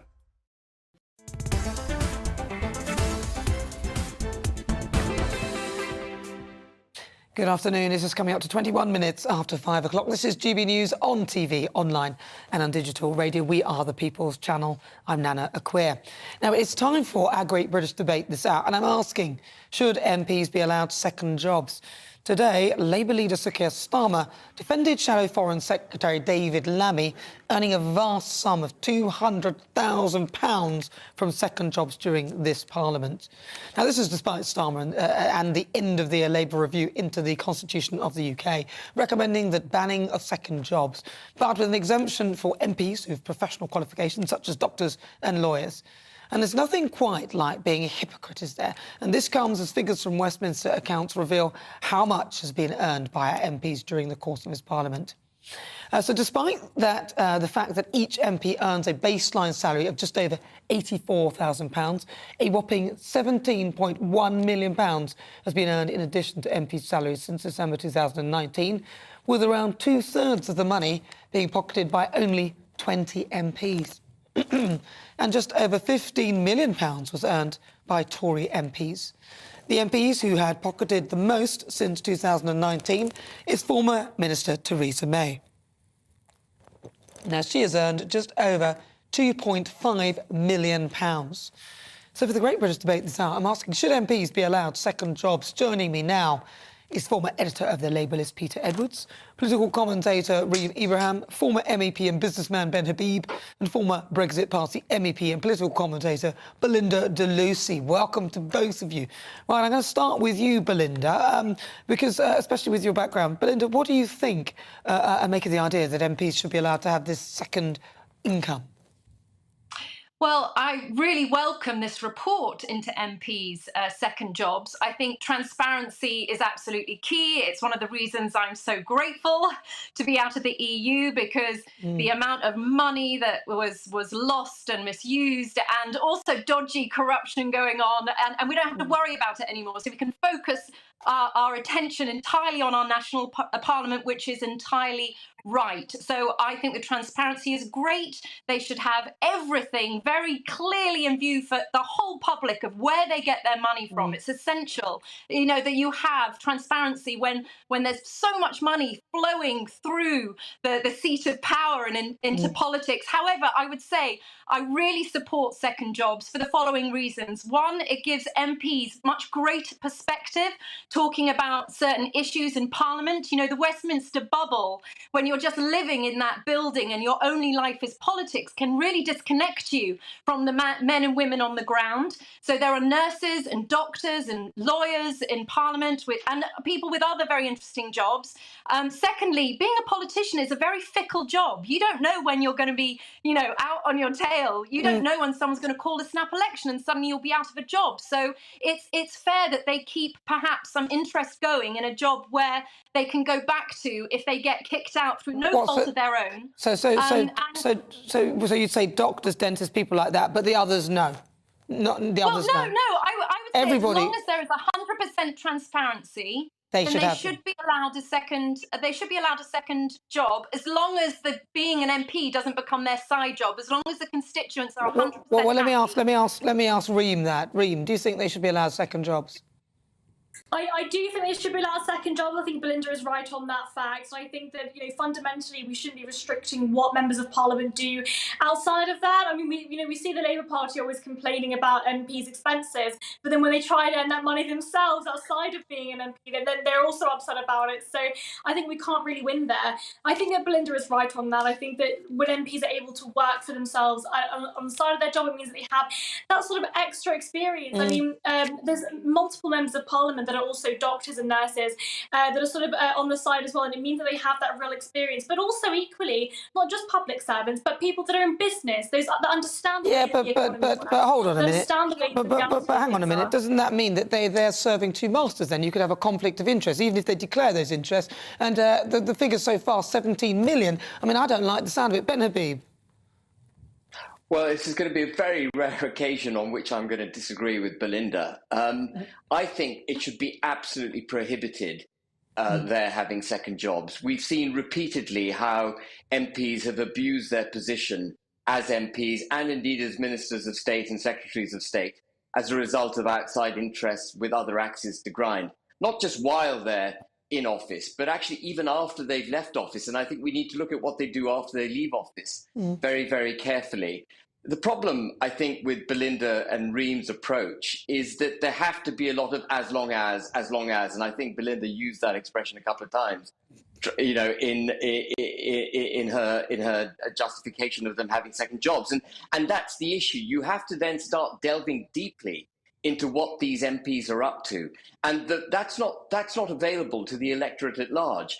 And we've got so many examples already of where the system has been abused that I think the only correct and right way to do it. And by the way, this applies very largely right across the private sector, is for people to only be allowed to have one job at a time. My employment contract with my company prohibits me from having outside interests unless I get explicit permission from the board.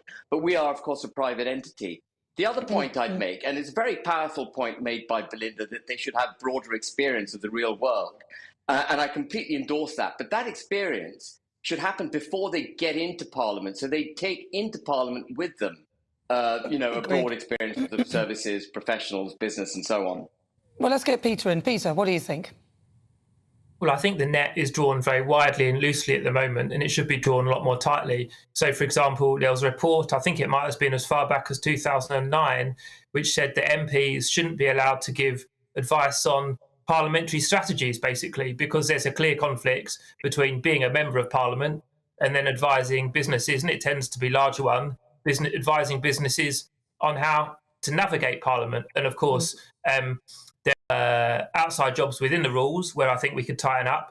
And then there's breaches of the rules, like the Owen Paterson affair, which was a very serious one. I think there is a case for allowing some outside work if there's a demonstrable impact on public service and it's not all about self-enrichment. But what I'd say is the net is drawn very, very loosely, and that's what leads to public concern that if an MP is paid 85 grand, which is a lot anyway, and then earns several $100,000 or $1 million, that their focus is on the million, not on the 85k and representing all their constituents who voted for them. Yeah, and Belinda, you kind of said that it's good that because it's a fickle profession and they could be out of a job, but you could say that about any job.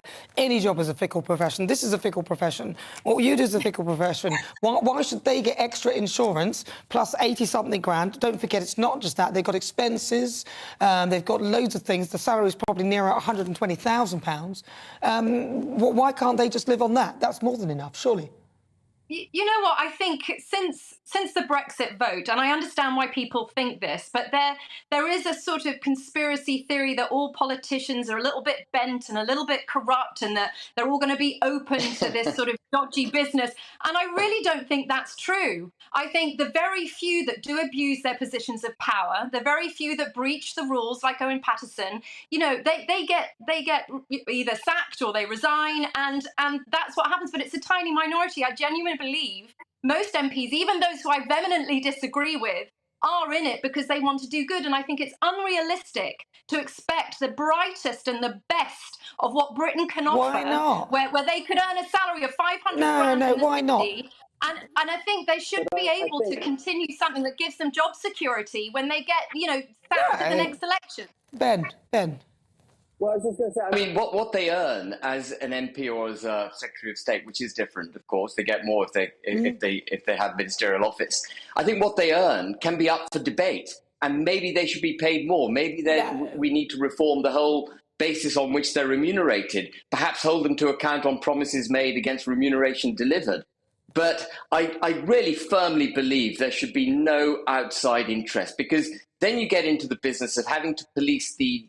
You know, Peter talked about the net being drawn too loosely. Well, where is the appropriate tightness of this net? You know, the minute you open it up to them, and I agree with Belinda, the vast majority of MPs probably are honest, but there's a significant minority who are dishonest. And the fact that Theresa May's made £2.5 million in 3 years is an affront, I think, to democracy. You know, Matt Hancock had to stand down as a member of the Conservative Party when he went off to the jungle. Why is it that there was a particularly tight net put around that activity, but they can go off and be directors of companies that absolutely create conflicts of interest? Well, Reem, what do you think? Because, I mean, listening to this, I'm thinking, yeah, but I think £84,000 is enough anyway. Why should they get paid more than average person? The people that they're serving don't get paid. Most of them don't get paid anything like that. Reem, what's your view on this?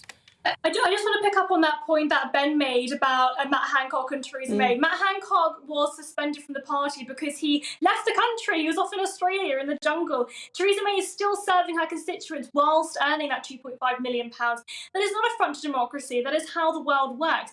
And actually, but she must be doing a lot of outside work to get £2.5 million. She can't be serving her constituents. How is it she's got £2.5 million over 3 years? She can't be giving her constituents the proper attention. The people of Maidenhead are perfectly happy with it. And I think that, Ben, that earlier point that you made about MPs sort of having to have that experience earlier before they get into politics, things change. You know, the technological advancements are carrying every single day. Industries are changing, people are changing. I think it's fantastic for MPs to still have their foot in the door in those industries whilst they're still in Westminster. Well, don't you think that perhaps they then lose touch because most people can't do that? Final word to you, Peter. I think the issue is not ex-prime ministers, because there's only a couple of those in Parliament, Boris Johnson, Theresa May. The rest are outside of Parliament. They're going to command huge sums. The concern is the dozens of people that have an employment relationship, so not Matt Hancock, who was essentially a freelance in the jungle, people that have an employment relationship for someone, especially in the City of London, that can net them hundreds of thousands of pounds, well in excess of the work for which they're paid as members of Parliament. And that really undermines public concern over where their loyalties lie.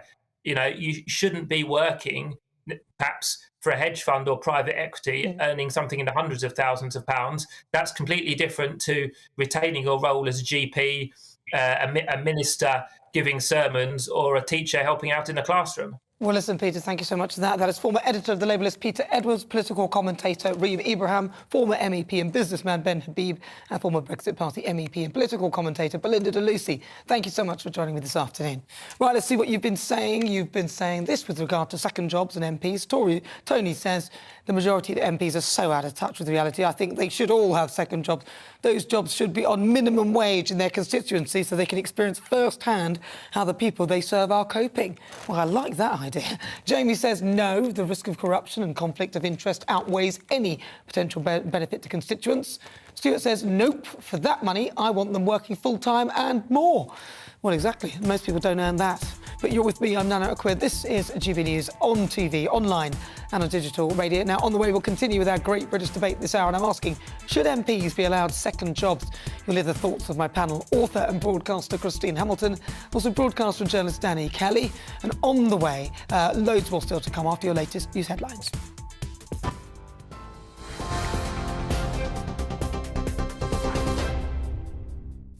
It's 5:33. I'm Aaron Armstrong in the GB newsroom. The Prime Minister has indicated he is willing to address nurses' demands for more money and declined to rule out reopening this year's pay deal.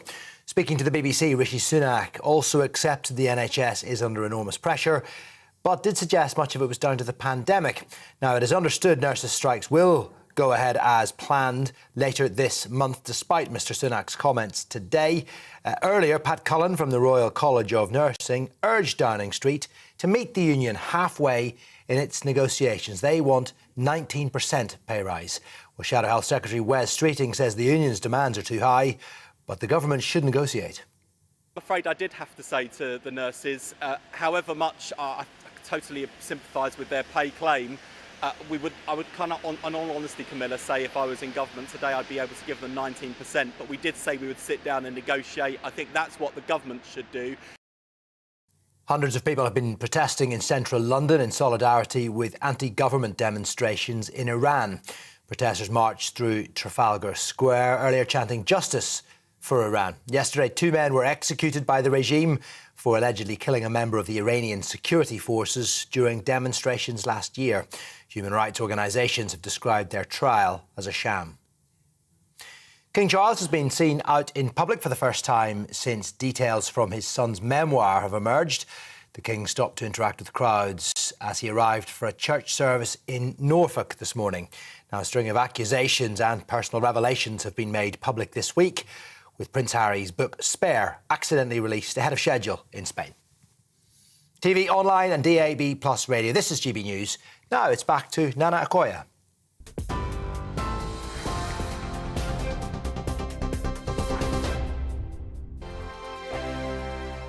We are GB News, and we'd like to say thank you to each and every one of you for bringing us your conversations, for helping our great nation find its voice. We are here for you on radio, television, and online, across England, Scotland, Wales, and Northern Ireland. It's not the BBC, you actually get your facts right. We are proud to be GB News, the People's Channel, Britain's news channel. Monday to Thursday, 9 p.m. till 11 p.m. Join me, Dan Wootton. I'll bring you the sharpest takes and hottest debates. Do you not believe in prison? I don't believe in prisons. I'm completely stunned. I guarantee you there'll be no spin, no bias, no censorship. I actually was personally quite offended by it. And no reason to go to bed. So I guess they've always been quite woke. That's Dan Wootton tonight on TV, radio and online. Monday to Thursday from 9 p.m. till 11 p.m. on GB News. The People's Channel, Britain's news channel. Hello there, it's Eamon Holmes here from Breakfast on GB News. We're not just on your television and your screens, you know. We're on DAB Plus digital radio, so you can listen to your favourite shows on the move. If you've not yet listened to GB News Radio, it's very simple. We're on your radio player and tune-in apps, on your smart speaker, phone or tablet, or online at gbnews.uk. Take us with you wherever you go. GB News Radio. You never have to miss a moment of the People's Channel. Join me every Sunday at 6 p.m. for Gloria Meets. In exclusive interviews, I'll be finding out who our politicians really are and what they really think. It's something that you would never want anyone to suffer. I didn't know what channels there were. I didn't think I'd be believed. I must have weighed about 7 stone and I'm 5'8". My instincts was to sort of cover this up. I mean, clearly that was a mistake. Join me every Sunday at 6 p.m. on GB News, the People's Channel, Britain's news channel.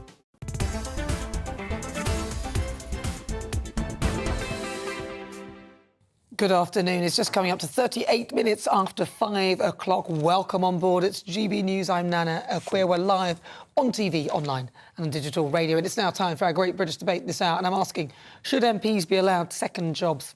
Now, today, Labour MP Sir Keir Starmer defended Shadow Foreign Secretary David Lammy earning a vast sum of £200,000 from his second job during this Parliament. Now, that's a lot of money. That's like, what's that, almost 3 times his actual salary as an MP.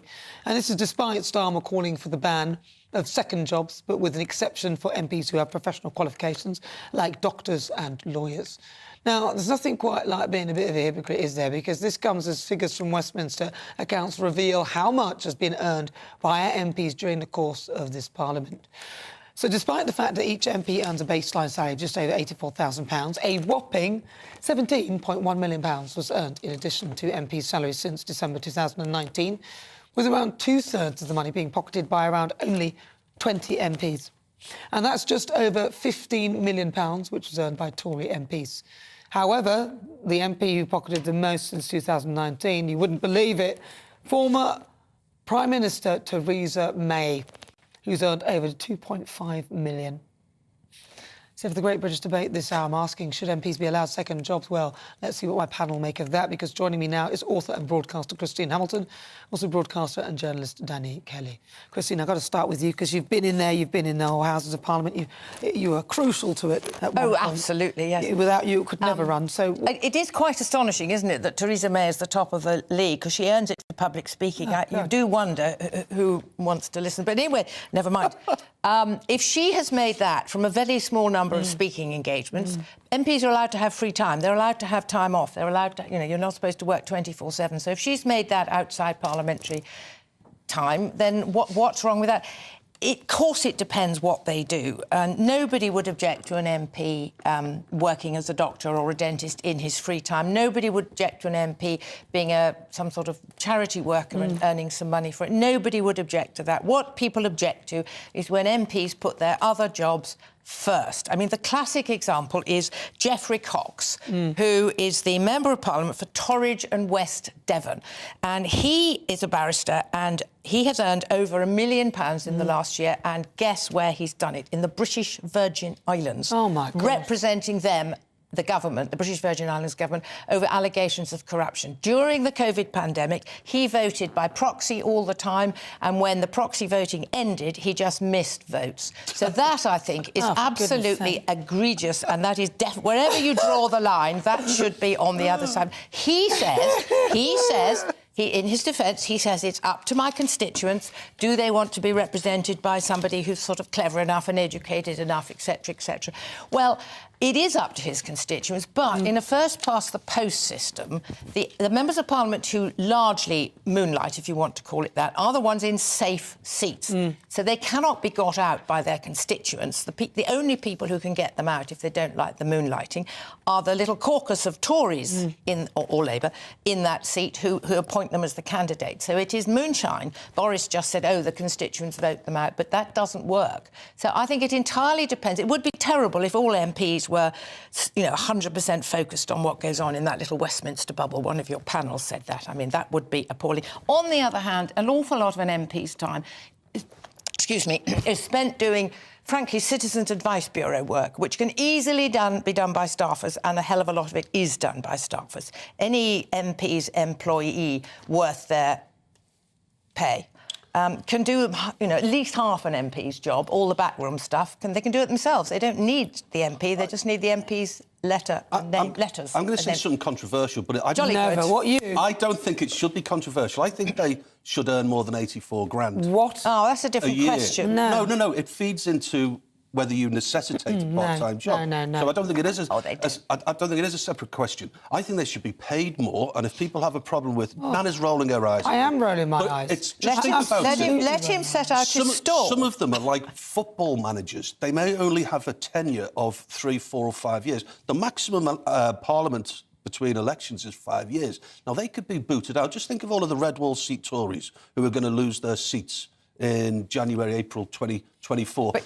Can I just interrupt one tiny second? You said let him No, I did, but on that point, they are the ones who don't have second jobs because they have to spend all their time looking after their constituents. As they should do. OK, hence that feeds into my argument that they deserve to be paid more. That's why I'm telling you. No, Christina and I are sort of agreeing, but sort of disagreeing. No. I haven't finished setting my stall. Because Nana rolled her eyes. You're taking too long to set up the stall, and you're saying... about 28 minutes. The truth of this is that The fact that the reason why they're so detached from reality is because they're paid a very good salary. Not only that, but they have expenses, they have second house allowances and things like that, OK?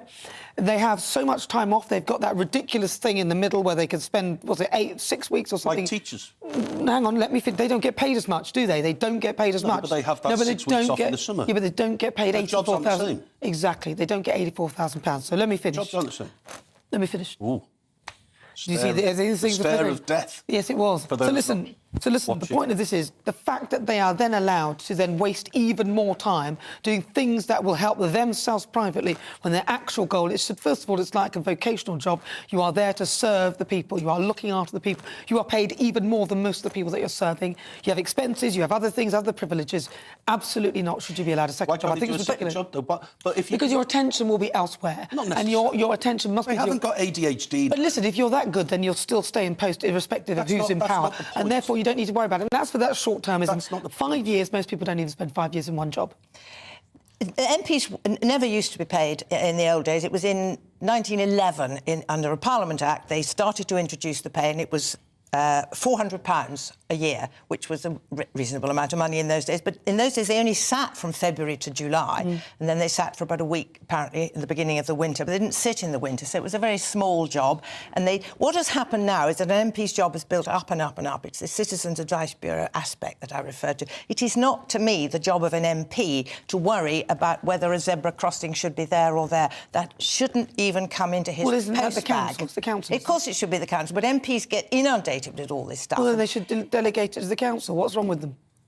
Well, of course it's the council's job. Well, I'll tell you what the trouble is, that because a lot of the councils don't get on and do their job properly, and also because a lot of solicitors don't do their job properly, that MPs get inundated with legal cases. I mean, my husband was a barrister, so he used to get a hell of a lot of legal cases, and he used to spend a huge amount of time trying to help constituents because they'd been let down by solicitors. But, you know, going back to the basic salary, the 80, whatever it is, 4,000. I mean, yes, that is a huge amount of money. But if you're trained as a lawyer or a barrister or as a consultant, you could earn more outside. Well, then why would you be an MP? Then go and do that. Because what you really want are people who are passionate about the job. Doctors, nurses, people like that. There are other people who don't earn that kind of money. So nurses are vocational members of staff. They don't earn that much money. You know, other people who do vocational jobs because they're passionate about it don't get that kind of money. An MP should be in the job because they're passionate about it, not because of the money. And the money is good enough anyway, and they get expenses. The overall salary of a real, if you add it all together, is I'd say in the region of £120,000. Hang on, that's more than enough. Supposing let's take a doctor, let's take a consultant. He's earning X pounds a week, a month, a year.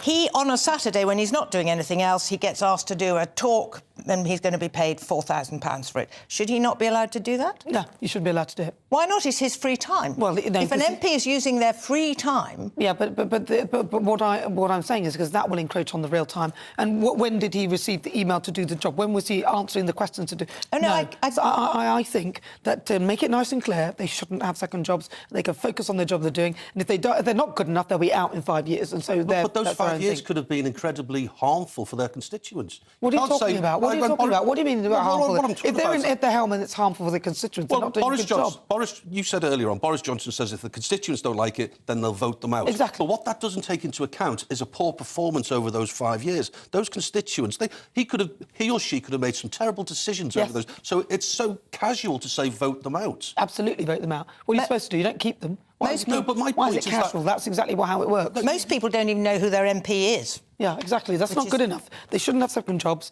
There's no way. Right, the show's nothing without you and your views. Let's welcome our great British voices, their opportunity to be on the show and tell us what they think about the topics we're discussing. I've got three of you. Wonderful, wonderful. Let's start with Jess Gill from Reading. Jess, should they have second jobs? I think they actually should have second jobs, or if they want to have a second job, I think that's completely fine, because I think otherwise will just encourage career politicians, people who spend their whole life towards politics. And I don't really trust people who think they can simply just have this vision of making the world better. I think everyone wants to make the world best, but unless you have this real life experience, I don't think that's actually possible. Well, I don't know about that. I mean, I think maybe if they had the experience before they got onto the job, then that would be the thing. Let's go to Olivia Parish, who's in... where are you? You're in Surrey. Yes. Olivia. Hi, Anna. Yes, I think that MPs should be paid at least double. And I'm sorry I don't agree that you think they're overpaid already, but if you want to attract a high calibre of candidate, like a senior accountant... Oh, we've lost you. It was good because I didn't agree with her at all. Right, let's go to John Reid. He's there in Kidderminster. C'est la vie. John. Yeah, Nana, the answer is a simple no. No, no, and no again. You are absolutely on the money, Nana. Absolutely perfect. Listen, do we think that our nurses, our doctors, our policemen, our fire brigade, and dare I add in the prison officers looking after our prisons, should they all go and get second jobs in to top their money up? Exactly. Or should we pay them properly in the first place? I'm absolutely dismayed. And to know that the Tories are the top earners on the second jobs, oh, what a surprise. Well, I'm amazed. There you are. So no, certainly no second job. I'm with you 100%. Thank you very much to my great British voices, John Reid, Olivia Parry, and also Jess Gill. Thank you so much for joining me. Well, you see, that's what I thought. Exactly. They shouldn't have another job. 80-something thousand is more than all the people who are striking. Most of the people on strike aren't earning that. Right, well, moving on to Prince Harry and his controversial memoir, Spare. Did you think that we should actually feel a bit sorry for him? Supporters of the Duke of Sussex would argue that he's tragically lost his mother at the tender age of 11 and has never quite recovered, whilst others would say that he's led a very privileged life. So why is he complaining? What do you think? Should we be more empathetic towards Prince Harry? Let's see what my panel make of that. Christine and Danny first. Should we have more empathy? Empathy towards him? No, because he's burnt his bridges. He's been deliberate in his words. And I analogise it with Sammy the Bull Gravano, who... Pardon? Sammy the Bull Gravano. Who the hell is he? Let me explain. Is this a boys thing? Let me explain. Who turned state informant against John, the leader of the Gambino New York crime family in the 1990s. And he stood up in court next to John Gotti and basically blew him apart. He betrayed him. He's a traitor, so no empathy. What do you think, Christine? Should we have more? I'm just trying to absorb all that. What did we talk about? I still don't know what I just got the end bit, no empathy. No, I have empathy. No, absolutely none at all, no. I think loyalty is one of the most undervalued traits, and I value it personally extremely highly. He has displayed such unbelievable disloyalty to his family. He was... Everybody knows all these arguments. He was born incredibly privileged family. It just seems he wants something a bit more privileged.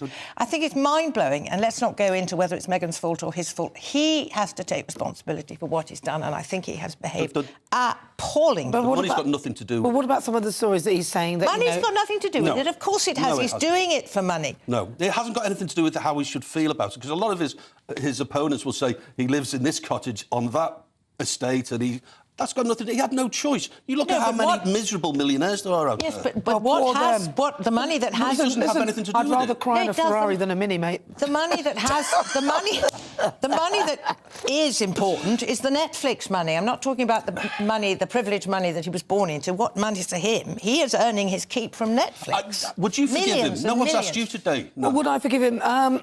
Well, I'd need to repent, obviously, and acknowledge. I would actually forgive him, yes.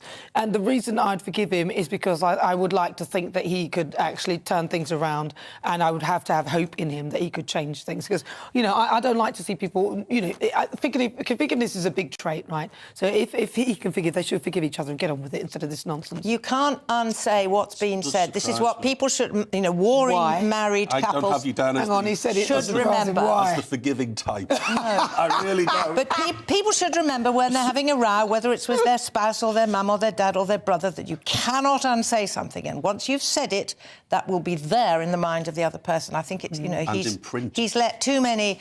Not only in the mind, it's in print. The bag. It's in print. Actually, I'm getting visuals as well. Some of the things he said. What on earth is he thinking? We don't want some of these things in our mind, do we? Right, but it's time now for Supplement Sunday, where me and my panel... Somebody actually said to me, it should be my panel and I. It really grates me every time you say me and my panel. Me and my panel discuss some of the big stories that have caught our eyes. Danny, your story's from the Daily Mail about a new Batman plot, and fans are up in arms over it. What's it about? Well, guess what? The latest episode in DC Comics' The Joker, the man who stopped laughing... Guess what?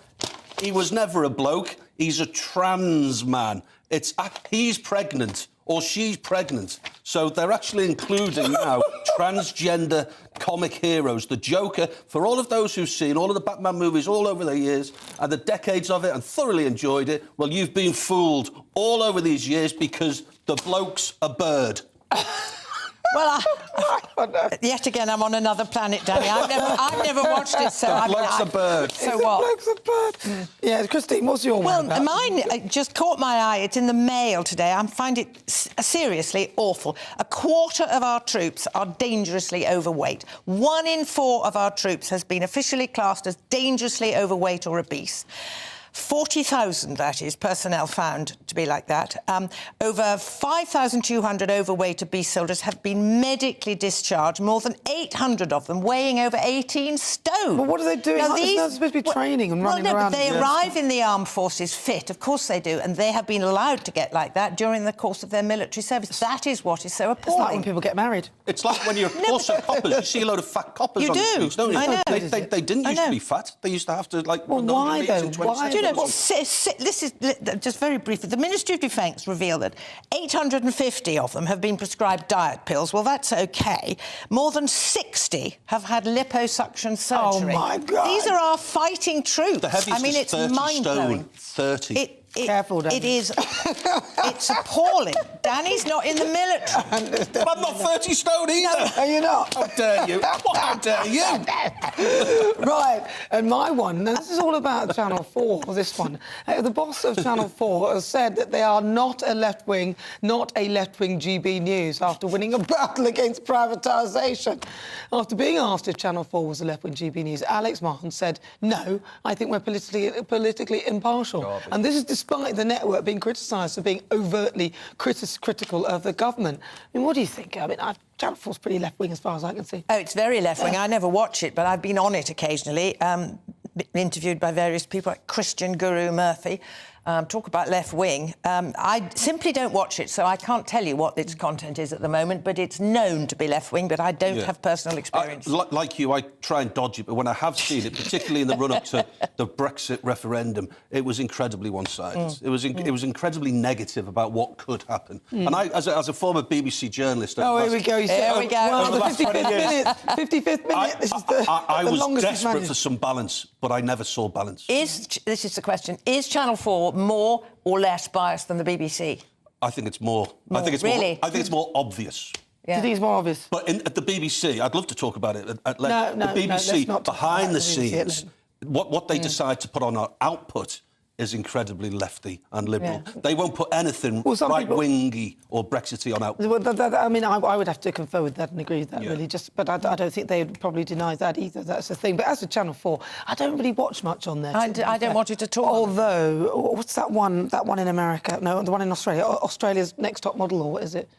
Australia. Don't know. Don't watch that about either. the marriage, I forgot about it. Anyway, yes, it's that forgettable. Anyway, they're not a left-wing GB News, because GB News is amazing. Right, on today's show, we've been asking, would you forgive Harry if he was your son? According to our Twitter poll, 30% of you say yes, and 70% of you say no. Thank you so much, my amazing panel. Author and broadcaster Christine Hamilton. Thank you very much, Christine. Pleasure, anytime. And also, that's not Christine. And also, broadcaster and journalist Danny Kelly. And a huge thank you to you today for your company. Thank you so much. I'll see you next Saturday. And don't forget, I'll leave you with so much. Take care. Bye-bye. Looking ahead to this evening's weather, and the UK is looking to have a mix of clear spells and showers with breezy conditions. Here are the details. A fair number of showers are likely to sweep in across the southwest of England in brisk and gusty winds. As a result, clear spells will be short-lived. Most of the showers across the southeast should die out, so many areas here will go into the evening drier, with clear periods developing. A showery setup is expected across much of Wales, although the heaviest and most widespread of the showers are likely in the west. The occasional shower might make inroads into parts of the West Midlands thanks to the southwesterly breeze, although for many, it will be a dry start to the night with broken cloud cover. It will be a similar situation across northeastern England, where showers are possible over the Pennines, whilst further east towards the coast, it looks dry and fairly clear. Scotland will see a large contrast from west to east, with showers in the west and clearer spells towards Edinburgh and other eastern parts. Across Northern Ireland, it will be a changeable picture. There'll be some clear weather at times, especially in the east, but with some showers moving in from the west. Overnight, we'll hold on to clear spells and blustery showers, although most of the showers are likely in the west. And that is how the weather is shaping up into tomorrow morning.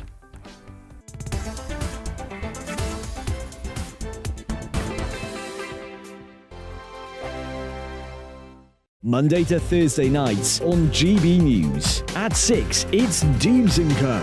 7 o'clock, Farage.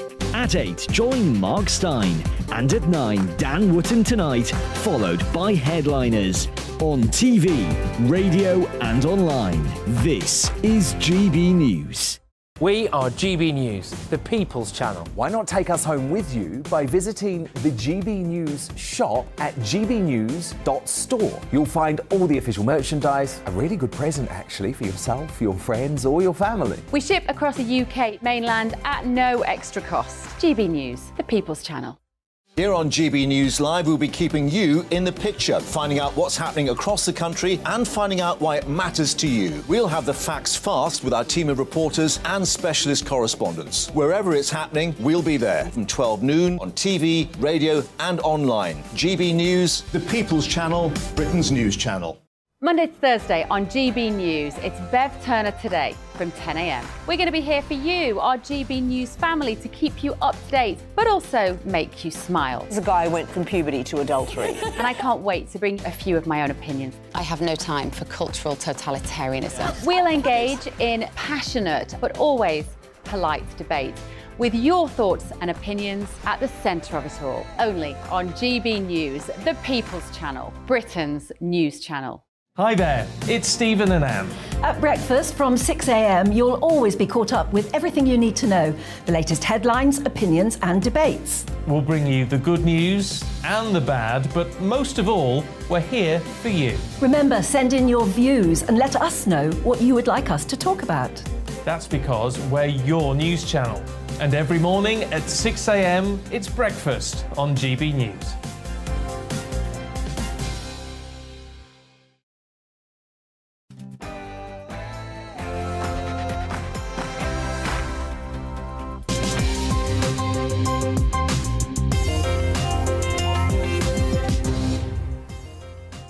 Welcome to Gloria Meets. He was Chief Whip under Boris Johnson's premiership. It's Mark Spencer. You write Boris Johnson off at your peril. He is a hugely talented